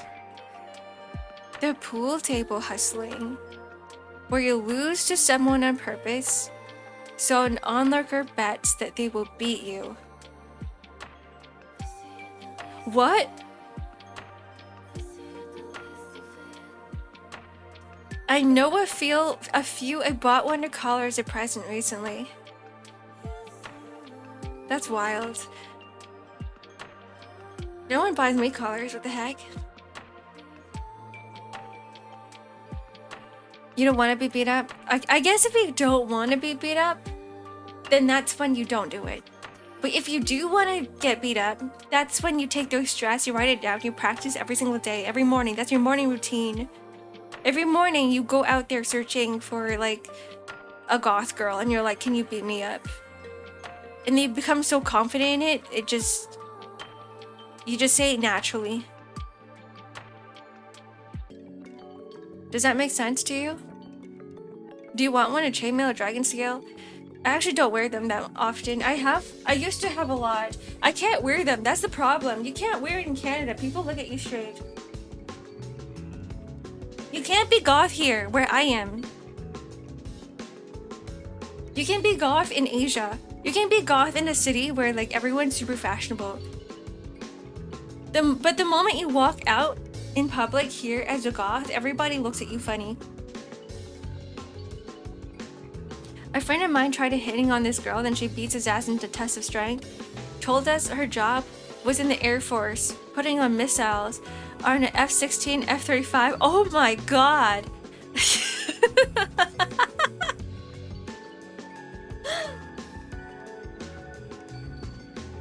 That's my role model. Points. I want to be her. She's so cool. Way to instantly make someone stop attacking you. You lick them, ears, neck, shake for the best result. No, I think that's how you get beat up even more. Someone's gonna be like, they're gonna beat you up out of disgust. They're gonna be like, that's disgusting. Punches you in the face. So what I've learned from, what is it? Karate? I think it was karate. From karate, you just, what's the word? You straggle them? You straggle them with your legs. So you're like crotch on crotch. And people get really weirded out by that and they try to leave. They try to escape the situation. And then that's when you you straddle, yeah, straddle, that's the word, straddle. And then that's when you beat him up. Figure 4. What are your thoughts about ReZero? I like season 1. I haven't watched season 2 yet. I wasn't able to watch season 2 because whatever happened with season 1 made me so in love with Rem that was all I could think about. And the moment they just gave Rem that ending, right? They gave her whatever... I can't even think about it without getting stressed. I just really liked Rem. And I watched the movie. I watched the ReZero movie with Amelia. That was really cute. But it's really hard for me to put myself in the shoes of Subaru. I don't think he's... The problem with ReZero to me is that in a way, Subaru is almost written like a self-insert type character because it is an isekai, right?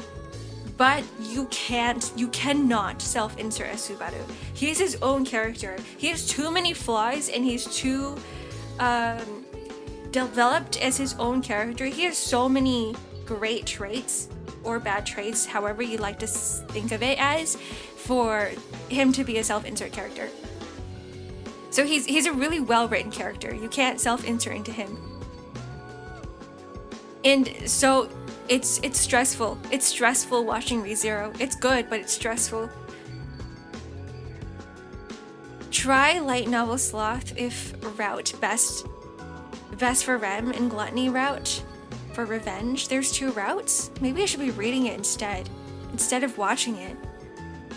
I know the anime did it justice too, but there's probably a lot more nuances that were missed, especially with Amelia. They barely touched on Amelia in first season, so I couldn't understand Subaru. There's 7 routes. Oh, that's crazy. Okay, maybe I should... Yeah, I definitely should read it. Yeah, he's so extremely traumatized, it's hard to self-insert with that. That's true.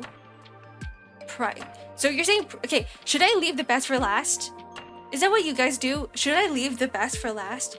Like in a dish of food, right? If there's like several different foods on there, do you eat your favorite food first or do you leave it to the end? And in the case of reading a book, and there's different, say there's like 7 different books or 7 different routes, like in ReZero, do you go for the best one first or do you go for the best one last? In the end, for me, that kind of makes sense to me too. Just because now that I'm thinking about it, I'm like, if I read the best one first, I'm not going to want to read the other ones at all. Because for food, and maybe food is a bad equivalence, or I can't really compare food with a book, because with food, it's a necessity and you kind of need to eat it. You don't want to waste it, right? But for a book, you're like, yeah, I can just go by with not reading the parts that I don't want to read. Official Jeff Hardy. How many official Jeff Hardys are there? Hello, welcome in. I've seen official Jeff Hardy and official Hef Jardy. It's just you. I blend everything. You drink it like a smoothie. No, that's not how you read. No, please don't do that. Imagine like reading one page in this book and then reading one page in the other book, and then you just keep going back and forth, and you're like, I don't know what is happening anymore. It's just all getting jumbled up. What's up? Gluttony scared most of the archbishops. They went into hiding because Subaru hunted them down one by one. Wait, don't tell me! That's spoilers! Don't spoil it. I want to read it. What? You can't be like, just read the light novel and then tell me exactly what happened. That's not how it works. I know a Brad Hardy. I know... I've seen official Jeff Hardy on YouTube. That's not you, is it? You love to spoil? Maybe that's the fun of it. You tell them the ending so that people want to know what happens in between. Like, for instance, it could be... what is it? What's a good one to spoil? What is a good movie to spoil?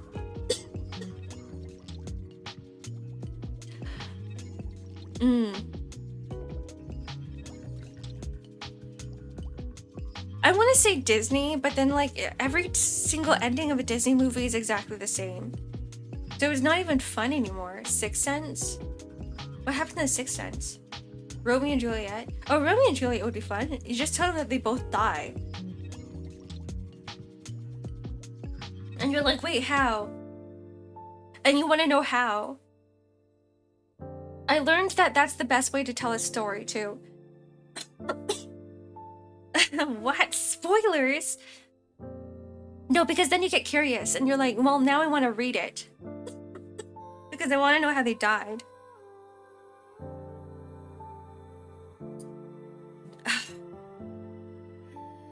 So, yeah, with storytelling, that's what I learned recently too. If you want to tell a good story, not just in terms of writing, not just fictional stories, but if you're just trying to tell people stories that you've experienced, right? Start from the end. Start from the end. Just be like, by the way, I threw up a rat in the toilet, and people are gonna be like, how? What? And then that's when you like. You go through the story, the process of how you threw up a rat, you puked out a rat from your stomach into the toilet. It makes people curious. Don't spoil the X-Ark story. I don't even know what the ending is. I don't even know what happens to me. Try Mushoku Tensei 2, top 1 ranked isekai. I tried watching it, and there was... The main character just disgusted me so much that I just couldn't continue. I was like, this is such a flawed character, and I want to like him as a flawed character. He is a flawed character, but there were times when I'm like, I just want to roll my eyes to the back of my head, and I'm like, I can't do this anymore, guys. I can't do this. He's too much for me. Hi, bored man, welcome in.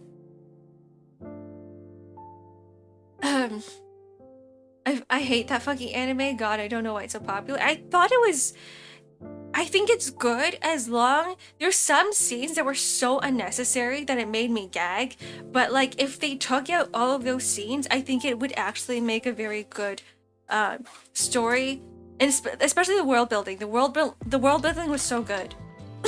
There's like really good parts of the anime, and there's also really bad parts. But unfortunately, all the bad parts kind of just like... No, the good parts get overshadowed by some of the bad parts. It's a shame. Some people are able to ignore it very well. For me, it's so difficult to.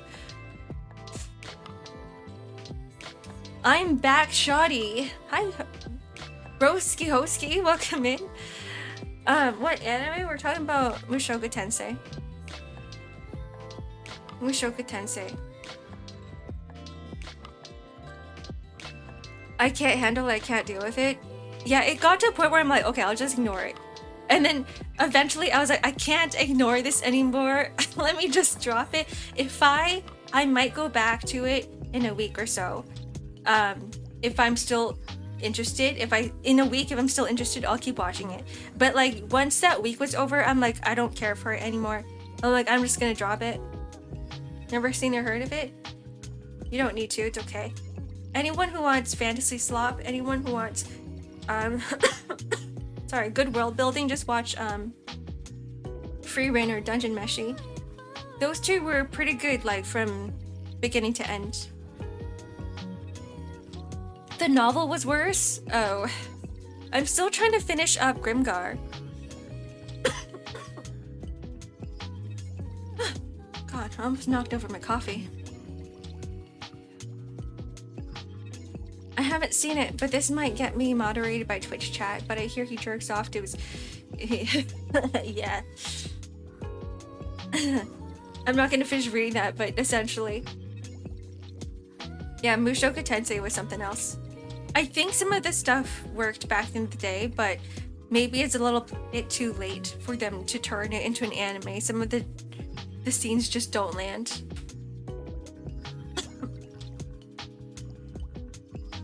Grimgar mention. I know, it was only just recently that I noticed how popular Grimgar was. I didn't notice it was that popular. I didn't know it was that popular. And for some reason, like, everybody has read the light novel I don't know why. I didn't know that many people read the light novel.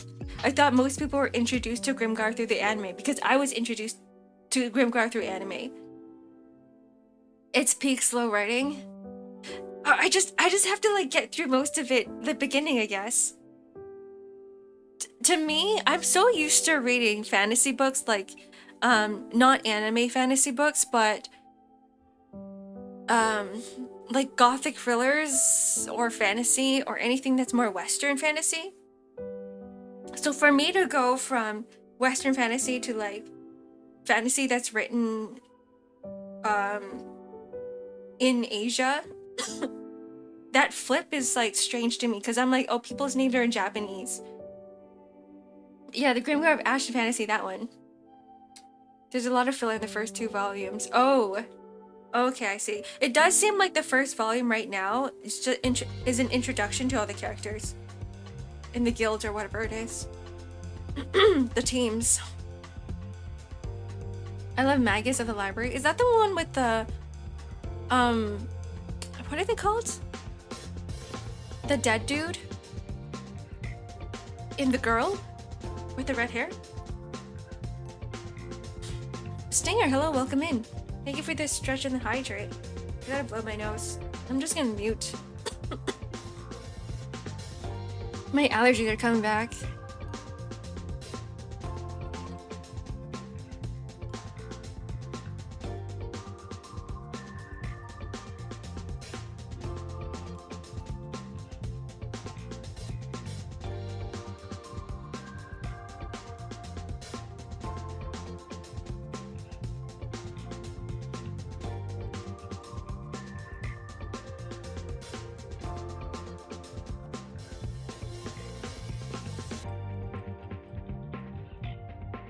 Okay.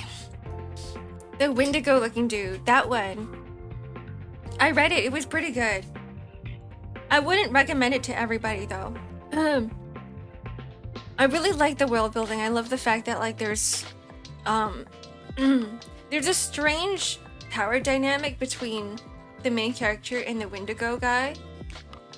And to me it feels a bit like almost like Beauty and the Beast, but with that romance aspect in between, it makes it a little bit awkward. But overall, it's still pretty good. The biggest stopping points that people get stuck on Volume 7, Volume 4. There's that many volumes? Holy moly! You just read Spark Notes for Volume 14. No, thank you. If I'm gonna read it, I'm gonna read it. I'm not gonna read Spark Notes. What's the point? There's 22 volumes? That's insane. That's insanity.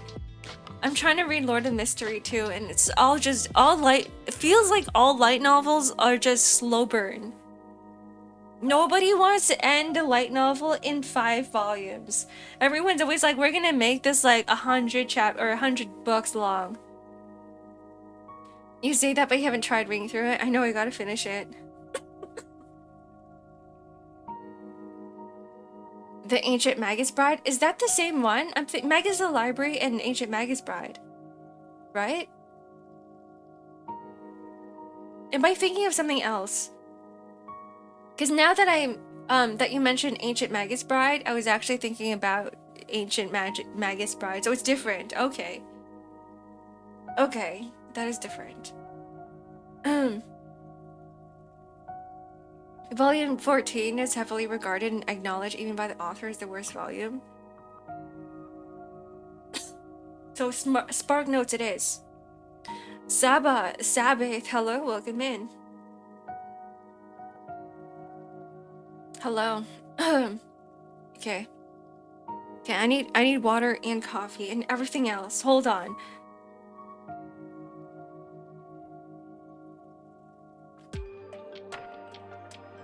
Ark is dying.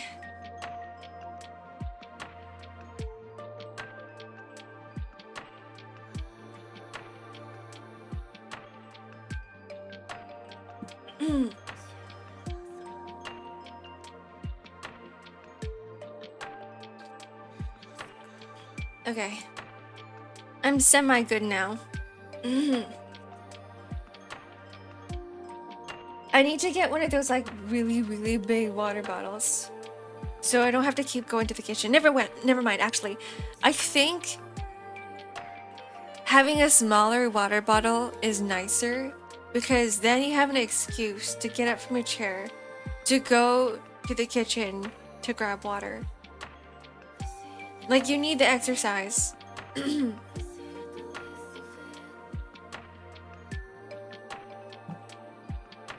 The only problem with that is that when you run out of water, sometimes you get too lazy and you're like, I don't want to go.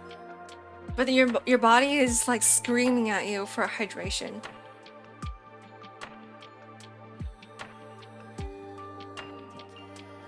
It's also easier to drink from. What if we have one of those gamer rooms where there's just a small drink fridge right next to your PC? And then you can just grab a drink from that whenever you feel like it. Do you think that's what we all need? Like a little mini drink fridge? You got those sociopaths with a gallon jug of water. That is... a gallon? I want everybody to one day have their dream game room, their gamer room.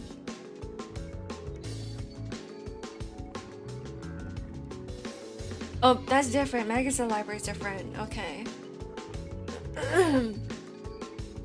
I need a hamster bottle suspended over my head. I actually don't want that because I get a little bit germophobic, and I'm like, every time I put my mouth to something, and I'm like, I have to clean it. I'm like, I don't want that to be sitting there forever. I'm gonna have to keep going and clean it. I'm off to go lift heavy objects. Goodbye, clock. Train well. Pass your tests. I like my gallon of water, it's handy. Wait, you have one, Merc? It's not like a hamster bottle over your head, is it? Some days I need a refill. Or one of those water dispensers. Get one of those water dispensers, the ones with the hot water and the cold water spout. You just gotta buy and refill the giant plastic bottle that goes over the top with the water storage. That would be really nice. I used to have those. I used to have them, but I would have to get a subscription on the water, on the gallon of water for the dispenser, so that people would come over to pick up my empty bottles, refill it, bring it back, and then they would be super heavy, so they wouldn't come up to my condo or my condo apartment, my unit. They would leave it downstairs and call me and tell me it's arrived. Then I would go downstairs and grab each individual bottle and bring it upstairs one by one. But I lived on the 4th floor, so I would have to carry that 4 floors up, each one individually, and it was torturous. Just have a kettle? I mean, that would work too. Yeah, it was a water subscription.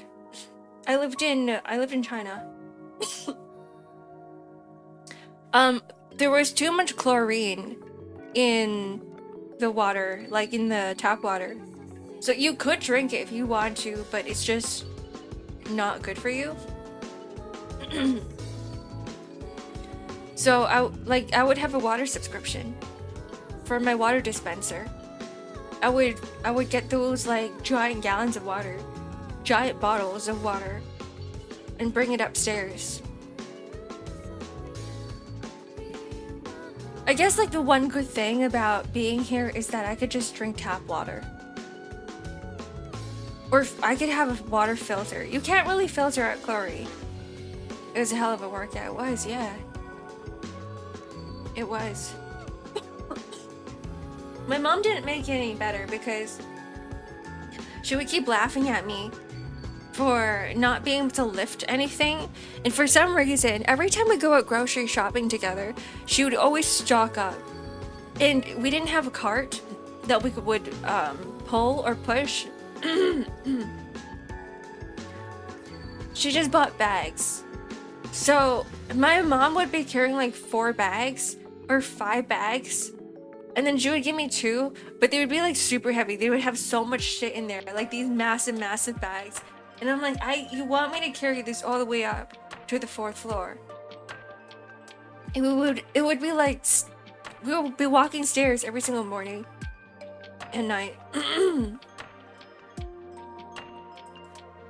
Chlorine isn't the problem, it's about the heavy metals and toxic chemicals remaining in tap water. Maybe that's what it is.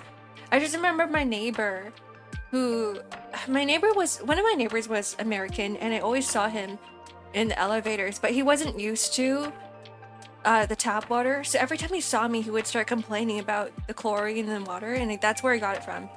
I'm like, I actually don't know if it's the heavy metals or the toxic chemicals. It's just that my neighbor kept complaining about it, so I'm like, all right, yeah, there's a lot of chlorine in there.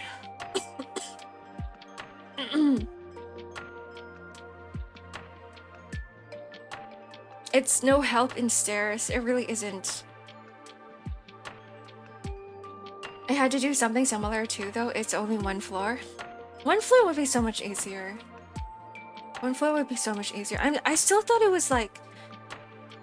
Okay, so the building I lived in was small, so it doesn't make sense for them to build an elevator because it was just 6 floors high.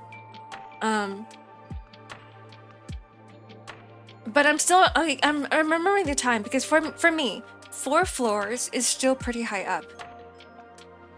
4 floors is still pretty high up for, like, you know, walking.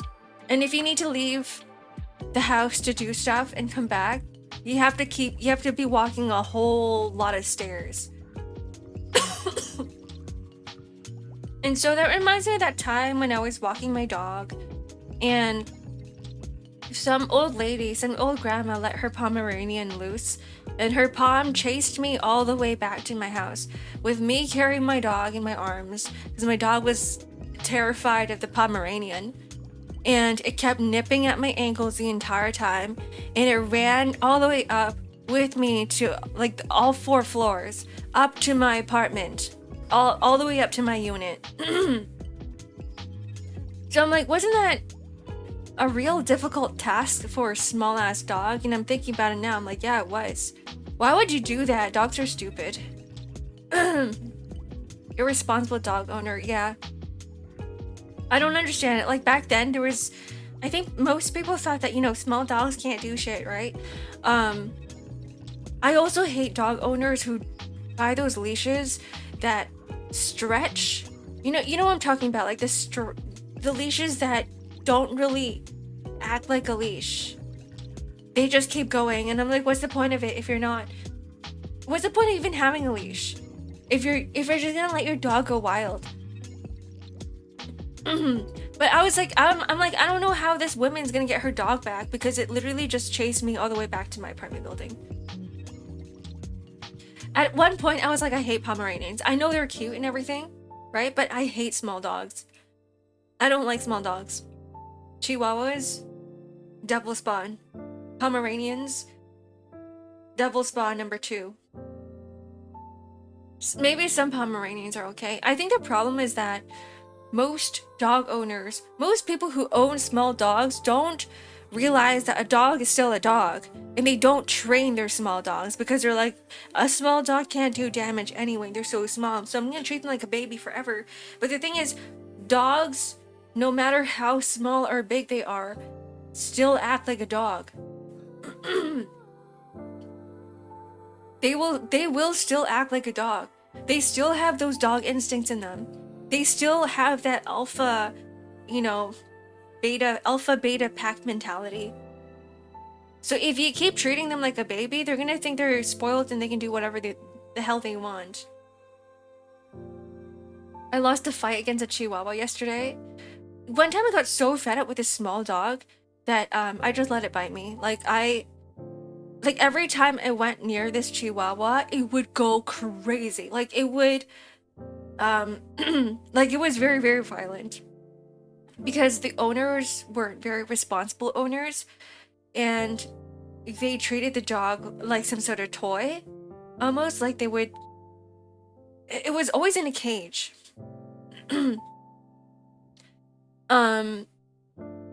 So I remember visiting a few times. Every time I went near the Chihuahua... No, it wasn't a Chihuahua. It was like a mini poodle. It was one of those tiny cup mini poodles. It would go crazy on me. So I kind of just let it bite me. I was like, you know what? Here, take my fist. and just gnaw on it until one day it just realized that I wasn't there to hurt it, because I think because it was so small, the owners kept handling the dog like it was like a really small doll. They're just picking it up when it doesn't want to be picked up. They're putting it in places where it doesn't want to be put. And it was like, the dog was like, I'm not getting my respect here. So it would be so violent. Please don't talk about dogs. I got chased by 2 of them. I did too. But yeah, we are talking about dogs here. I had a dog. I don't think all dogs are bad. I got chased by multiple stray dogs. Hello, Morgan, welcome in. Small dogs always make me think that one video where the guy talks about how he relaxes by petting his dog while his chihuahua is going to town biting his hands. I don't know what it is about the small ones. Not sure what it is. That's why I usually prefer big dogs. I'm more of a cat person. Me too. Like I like dogs and I like cats, but after taking care of a dog or 2 dogs in my life, I've just had a lot of dogs in my life. Not necessarily mine. Some of them were mine. I did a lot of dog sitting too, but at the end of the day, I do think that cats are a lot easier to take care of than dogs. Especially at secluded night walking alone in the street. Dogs have like weird territory. They're very territorial, stray ones specifically. Once they find other stray dogs, they start forming a pack. And it does get scary. I've walked into territories where I've just been surrounded by dogs and I'm like, alright, it's time to leave. They look angry. They're all just like standing there looking at me and it's like they want me to leave and I'm like, alright, it is time to go. 2 walks a day alone kills me. As in, it's too much walking? Is it too tiring? I had a lot of dogs in my family before I got a cat. I think I prefer cats because you're not as energetic and I'm more of a calm person. Also, the purring is unbeatable. I found that for myself too. Yeah, for me too. After owning so many dogs, I was like, I can't do walks anymore. I'm like, so when I first got my cats, I have 2 cats now. I went online and I searched up cats that act like dogs. Because I'm like, I don't know what cat behavior is like. I don't know how to deal with a cat. I don't know how to read a cat. Apparently cats don't have the same muscles as a dog on their face or humans. So they can't express emotions on their face. That's why they look evil all the time. So I was looking up so many different videos and so many articles on cat behavior and what cats do. And then what I've learned is that cats are so much easier to take care of. They're like so low maintenance.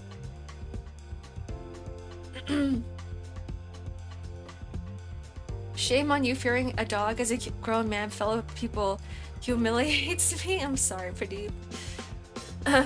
It makes sense though. Trauma is scary. Honestly, no. There was a study done. It was probably recently. Yeah, was it recently? It was this 10-year-old boy from Japan who was doing research on butterflies, and he found out that if you were to inflict fear on a caterpillar, and if it were to then change into a butterfly, it still remembers all of that fear. And then when if it's to lay eggs, its babies also feel that fear. So it runs in the genes, apparently. Fear is in the genes. 10-year-old doing research. Yeah, he was like really, really into butterflies. So anytime you're like scared of something, it's probably because your parents were probably also scared of it too. That one. Yeah, it was really interesting. You read it, right?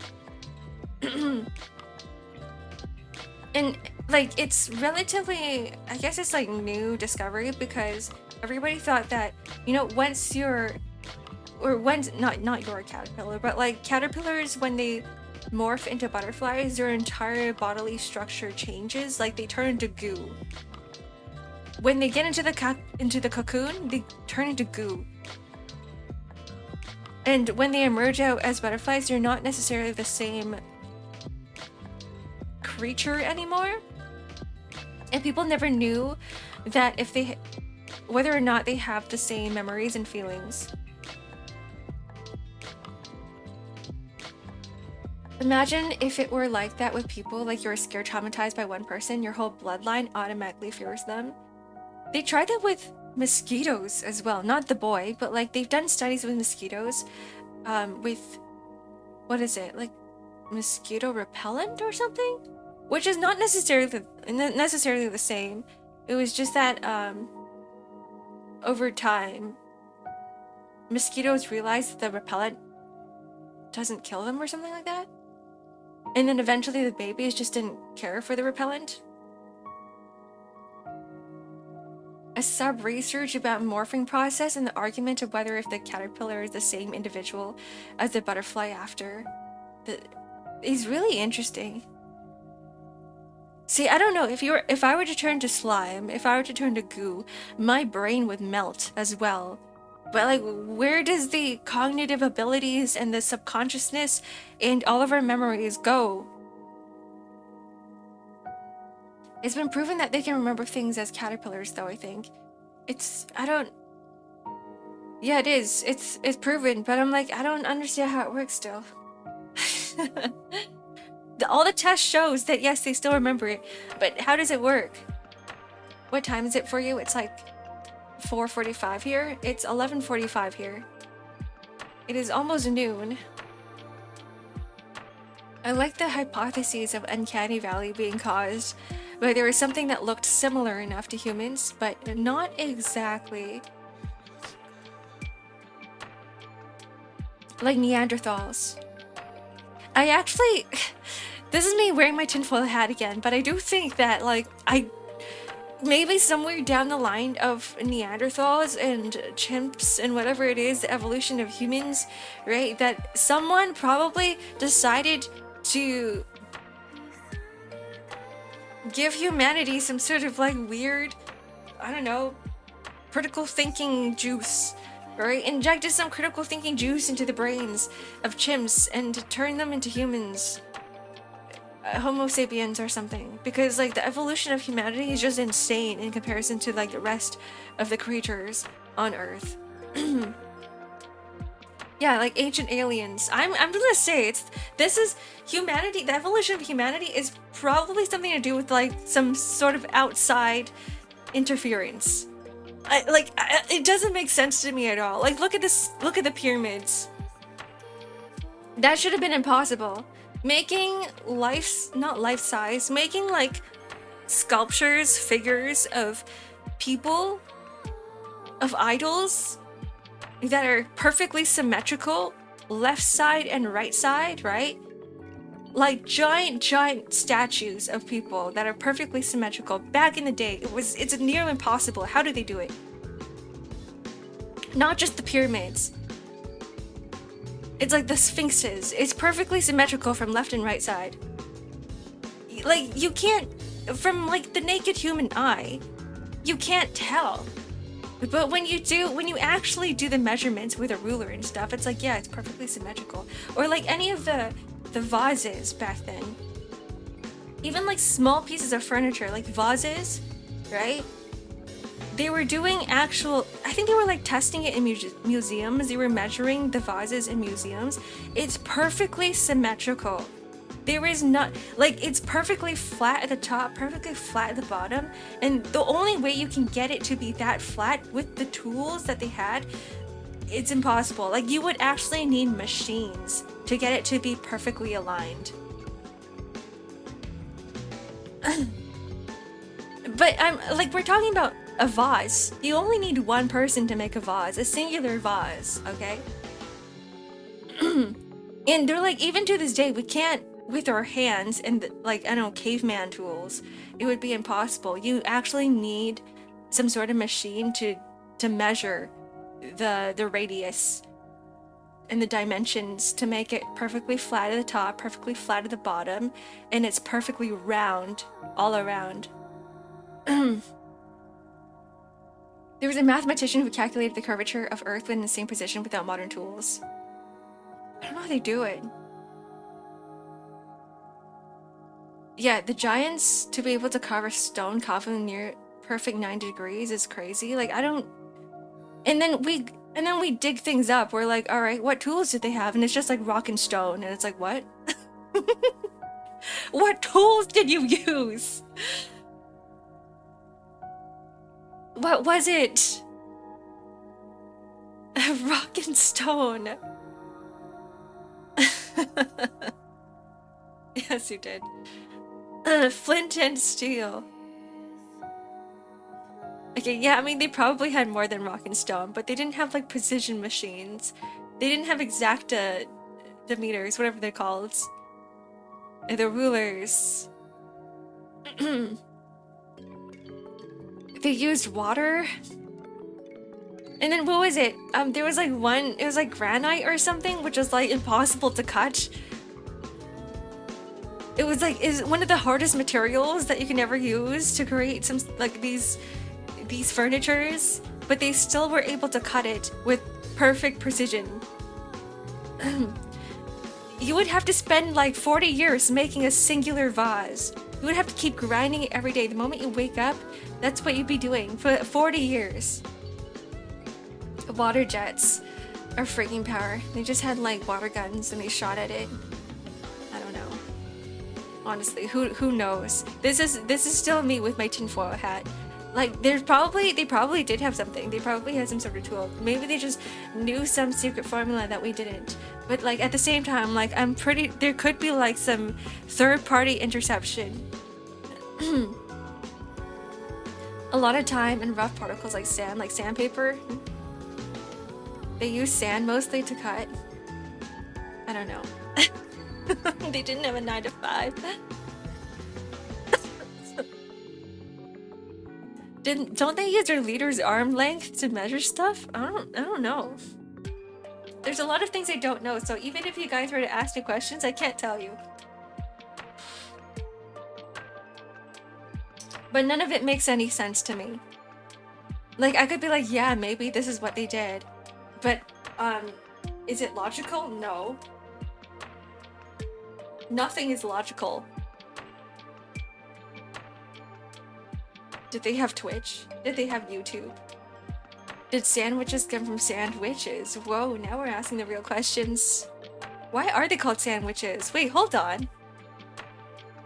Why are sandwiches called sandwiches? That's not even the correct spelling of witches, but still. Is a ruler called a ruler because it used a ruler body part to measure stuff? That is another question that I would like to know. Why are things named the way they are named? The name of the inventor is ruler? The name of the sandwich is sandwich? They use foot length. We're gonna figure this out, okay guys? Nobody knows right now why sandwich is named a sandwich, so... where did the sandwich name originate from? Here it is. This is from the dictionary, okay? Are we learning? We're taking notes. Welcome to Ark class, where we learn about the origins of words, of the English word sandwich. An item of food consisting of 2 pieces of bread. Wait, hold on. This doesn't tell me anything. Okay, here it is. Origin. Mid-18th century, named after the 4th Earl of Sandwich. Wait, actually? An English nobleman said to have eaten food in this form, so as not to leave the gaming table. His name was Sandwich. Does he have any ancestors? Imagine being named, I don't know, like Kyle Sandwich. That's crazy. Albert Sandwich. The Earl of Sandwich. Hi, Noodle Knight. Welcome in. First this sweater, now the now we're goth girl today. Tennis ball games. Hello, welcome in. Tennis ball sandwich. Morgan sandwich. Bob sandwich. I would hate to be the descendant of this guy. I would hate to have a last name in sandwich. I would get bullied in school. Is there a person named Hot Dog then? Okay, let's see the origin of hot dog. What is it? Hot dog. Name originate from. Here it is. In the late 19th century, originally US college slang. Probably influenced by popular belief that sausages contain dog meat. I don't like the thought of that. I don't like this origin story. No, thank you. So it's slang. It's like the same thing as saying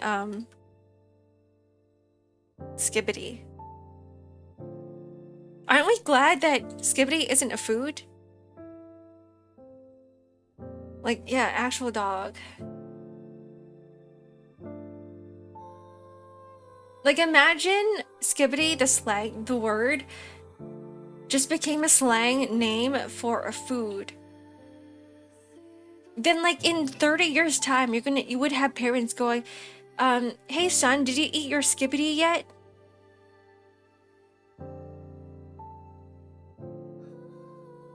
How was your skibbity? Did he enjoy your skibbity? Your skibbity for lunch?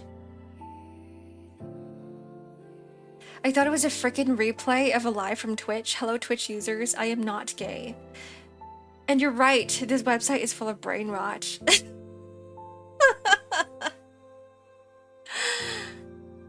We have it here. Tennis ball games is not gay. It's not tennis ball gay. It's tennis ball games. But yes, hello. Welcome in.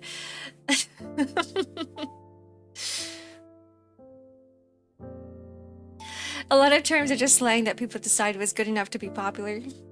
Hello, fellow kids. What is the tongue sir? No, I don't know. Those are not the days. Sandwich, Norwich, Ipswich. Okay, Norwich, sure. Name, that's a name, sure. Ipswich, sure. Sandwich, I don't know about that one. I don't know. I knew recently that glizzy also another name of hot dogs. I'm glad that glizzy isn't really a popular term. I'm glad that most people find it cringe. Hey son, did you eat your glizzy yet? What? No, I hate that. Sorry, I don't like it. Did you eat your glizzy yet? Your mother looks so cool. Your mother looks cool. Yuri Samurai L. My mother? Who the heck is my mother? You know what I didn't like? People changing the meaning of already made slang. Wait, what's a good example of that? Glizzy is an older term, I believe. New York? The glizzy gobbler. I recently, no, not recently, a few months ago, I finally showed my roommate that, right? I was like, because I mentioned glizzy one time, and they were like, what's glizzy? And I'm like, you have to watch the glizzy gobbler. And they're like, what is the glizzy gobbler? They didn't understand. I had to like reenact the glizzy gobbler in front of them. And they're like, Ark, why are you strange? Ark, why are you weird? And I'm like, you don't know the video.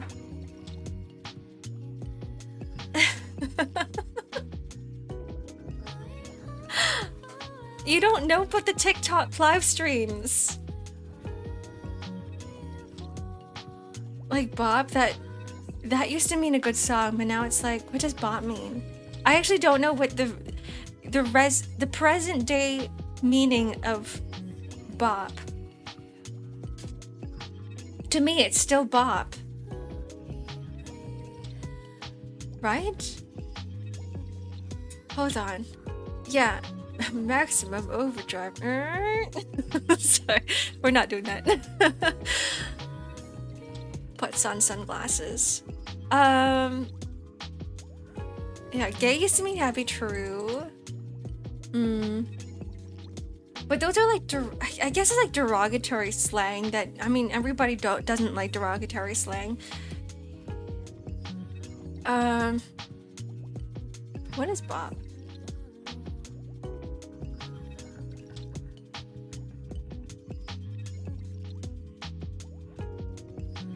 Am I reading this correctly? It means a baddie on point.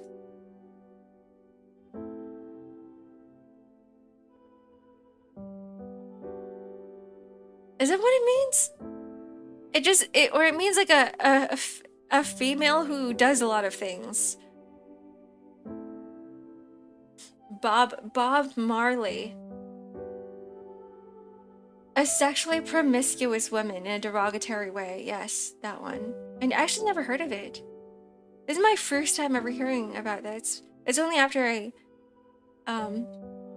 googled it. Not a lot of people I know use that term.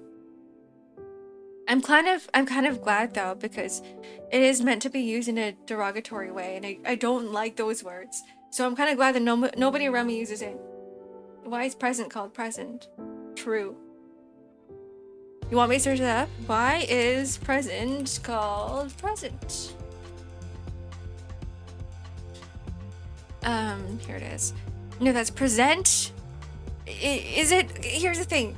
Present, which one? Like a gift present, or present day, or present as a verb? There's 3 different meanings to the word present or present. Skippy and meatballs with cream bread. Did you know that I'm the only one on YouTube using the chat? I hope not. I can't tell, you probably might be. You're Shadow Roach on YouTube right now. So it's not just you, tennis ball games. You're tennis ball now. Goon used to be called a thug. True? Okay, yeah, that's a good one. Because now people goon, which is being used as a verb. But like, you know, look at all those goons there. If you say, hey, look at all those goons there, people are gonna assume that you mean like everyone's just like thirsty as hell, horny on Maine.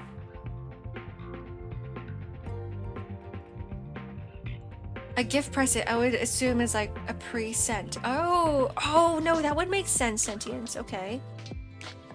Pre-sending a gift, like a present.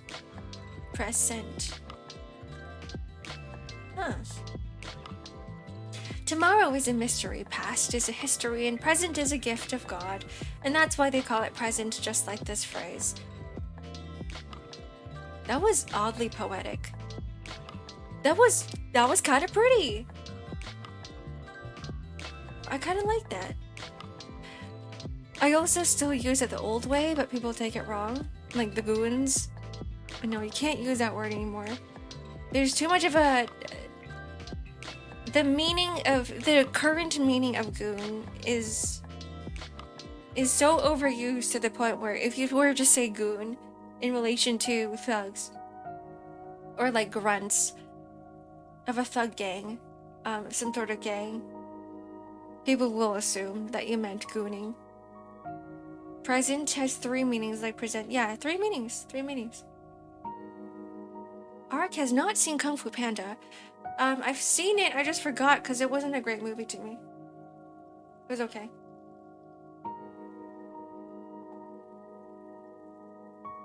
I have. You underestimate me. Haha, you said goon. Yeah, I did. Do people laugh at you when you say goon? Maybe like a 5-year-old.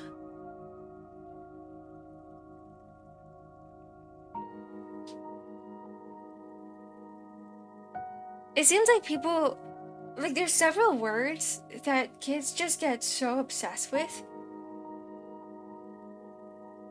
Maybe it was like that for me back in the day too, because I'm thinking about like my classes and I'm like, yeah, kids say the weirdest things.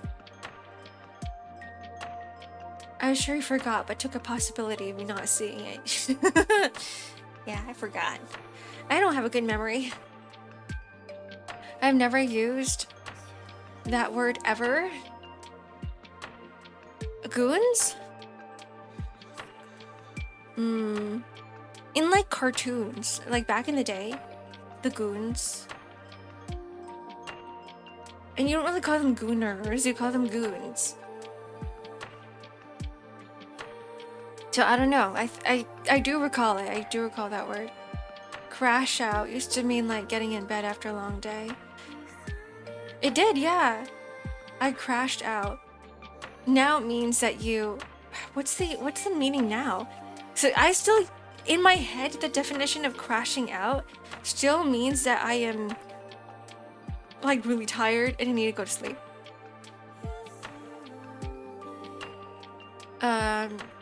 Crash out. Crash out now means like getting really angry and rage baited. And that's when you snap. Yes. Hi Ronan, hello, welcome in. How are you? I am drowning, covered in water. Suffocating. I'm doing okay. Go crazy from bottled emotions. Get rage baited. Crash out. Meltdown. Yeah, so like having a meltdown, yes. A sudden, uncontrollable emotional reaction like a meltdown. Why don't we use the word meltdown anymore? Like, words exist.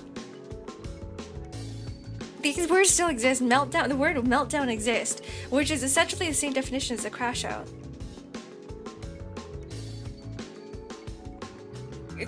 Crashing is tired and going to sleep, and crash out never had that meaning. Really? I'm gonna crash out now. Oh, I'm gonna crash now?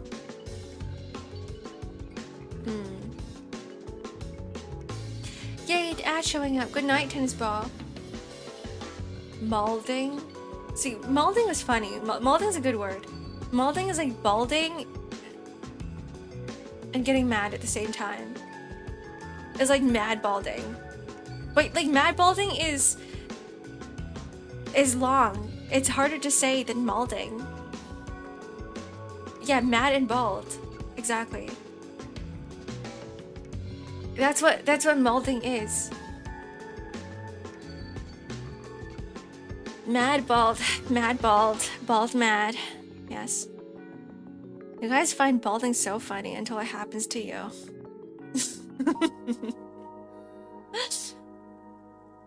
Then we'll see who's laughing. An emote you can add. Do you want bald art? Is that what you want? I also love what Chud turned into. A cannibalistic humanoid underground dweller. What? Really? Is that what it meant? I had no idea where the heck on a Wednesday Chud came from. I don't even know what that is. I don't even know that word. I've never heard it until recently. I don't even know what the heck is Chud? Chud.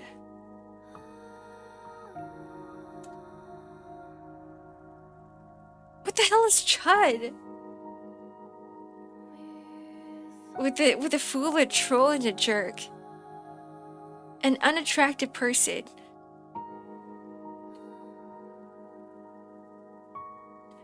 What is Chud?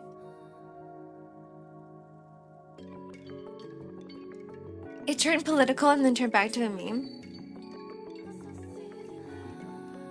I distrust people who call themselves that. I'm a Chud. I'm gonna be a Chud from now on. Just trust me. Is there a term exists? Is there any underground humanoid cannibal out there? No, I don't know any instance, any situation where you would use the original word Chud. We never trusted you. Good. Keep distrusting me. Keep doing it. Keep questioning all my motives. You're a Chud. And shakes you. Points. Look, it's a fellow Chud. Forgot why.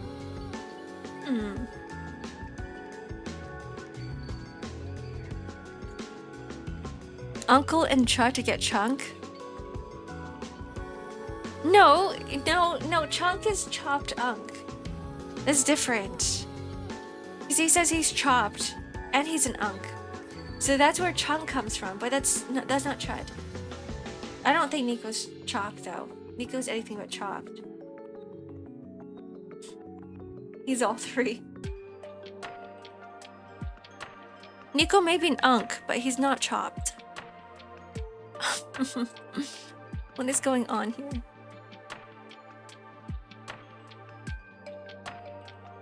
I see. Okay, anyways.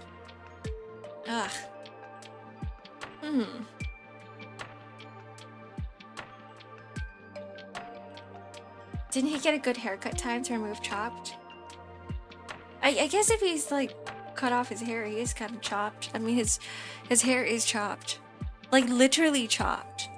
It has nothing to do with like, you know, the actual current definition of chopped.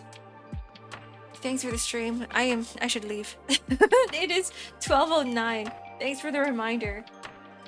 My Chud streamer is struggling with a new slang.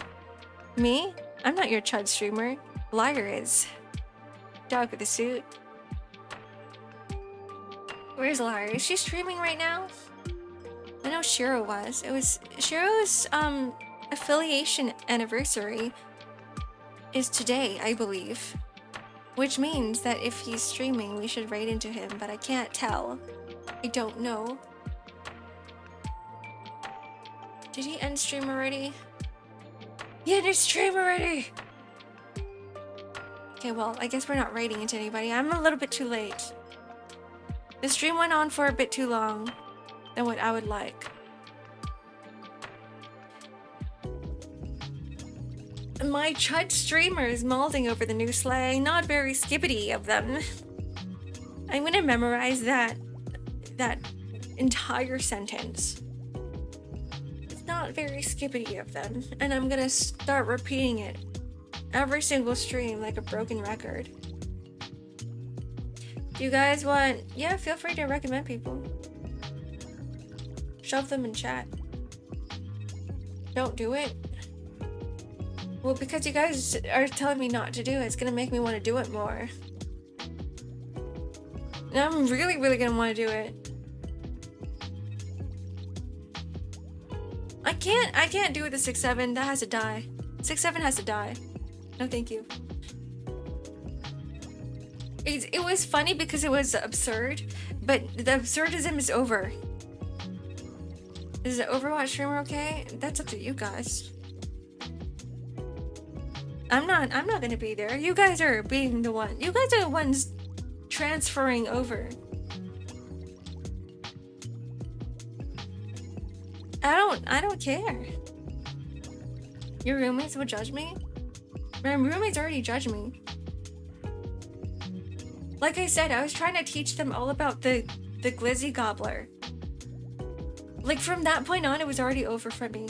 My reputation is gone. So many suggestions then? What do you want? What if I just end stream right now? We just end stream. Lulu Cielo? Okay, alright. Search.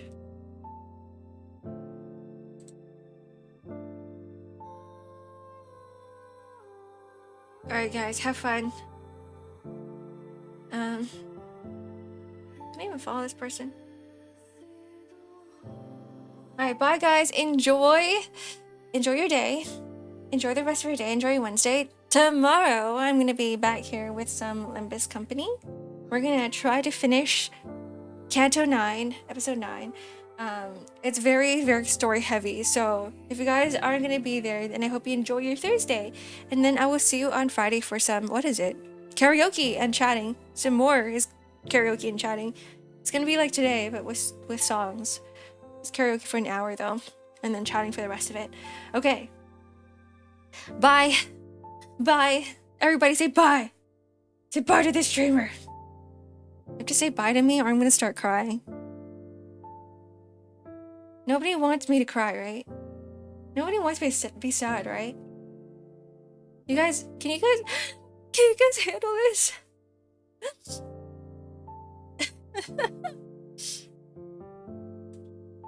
Okay, bye.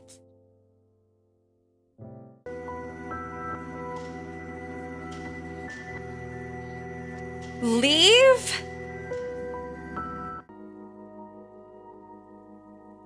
Well, I guess I'm staying for 5 more minutes. I have a question. Okay, how do you pronounce your name? It's Ark. It's A-R-K. I am Ark. Thank you for joining the Ark stream. I will see you guys tomorrow or the day after that for another Ark stream. Ban Danish. They're gone now. Alright, bye.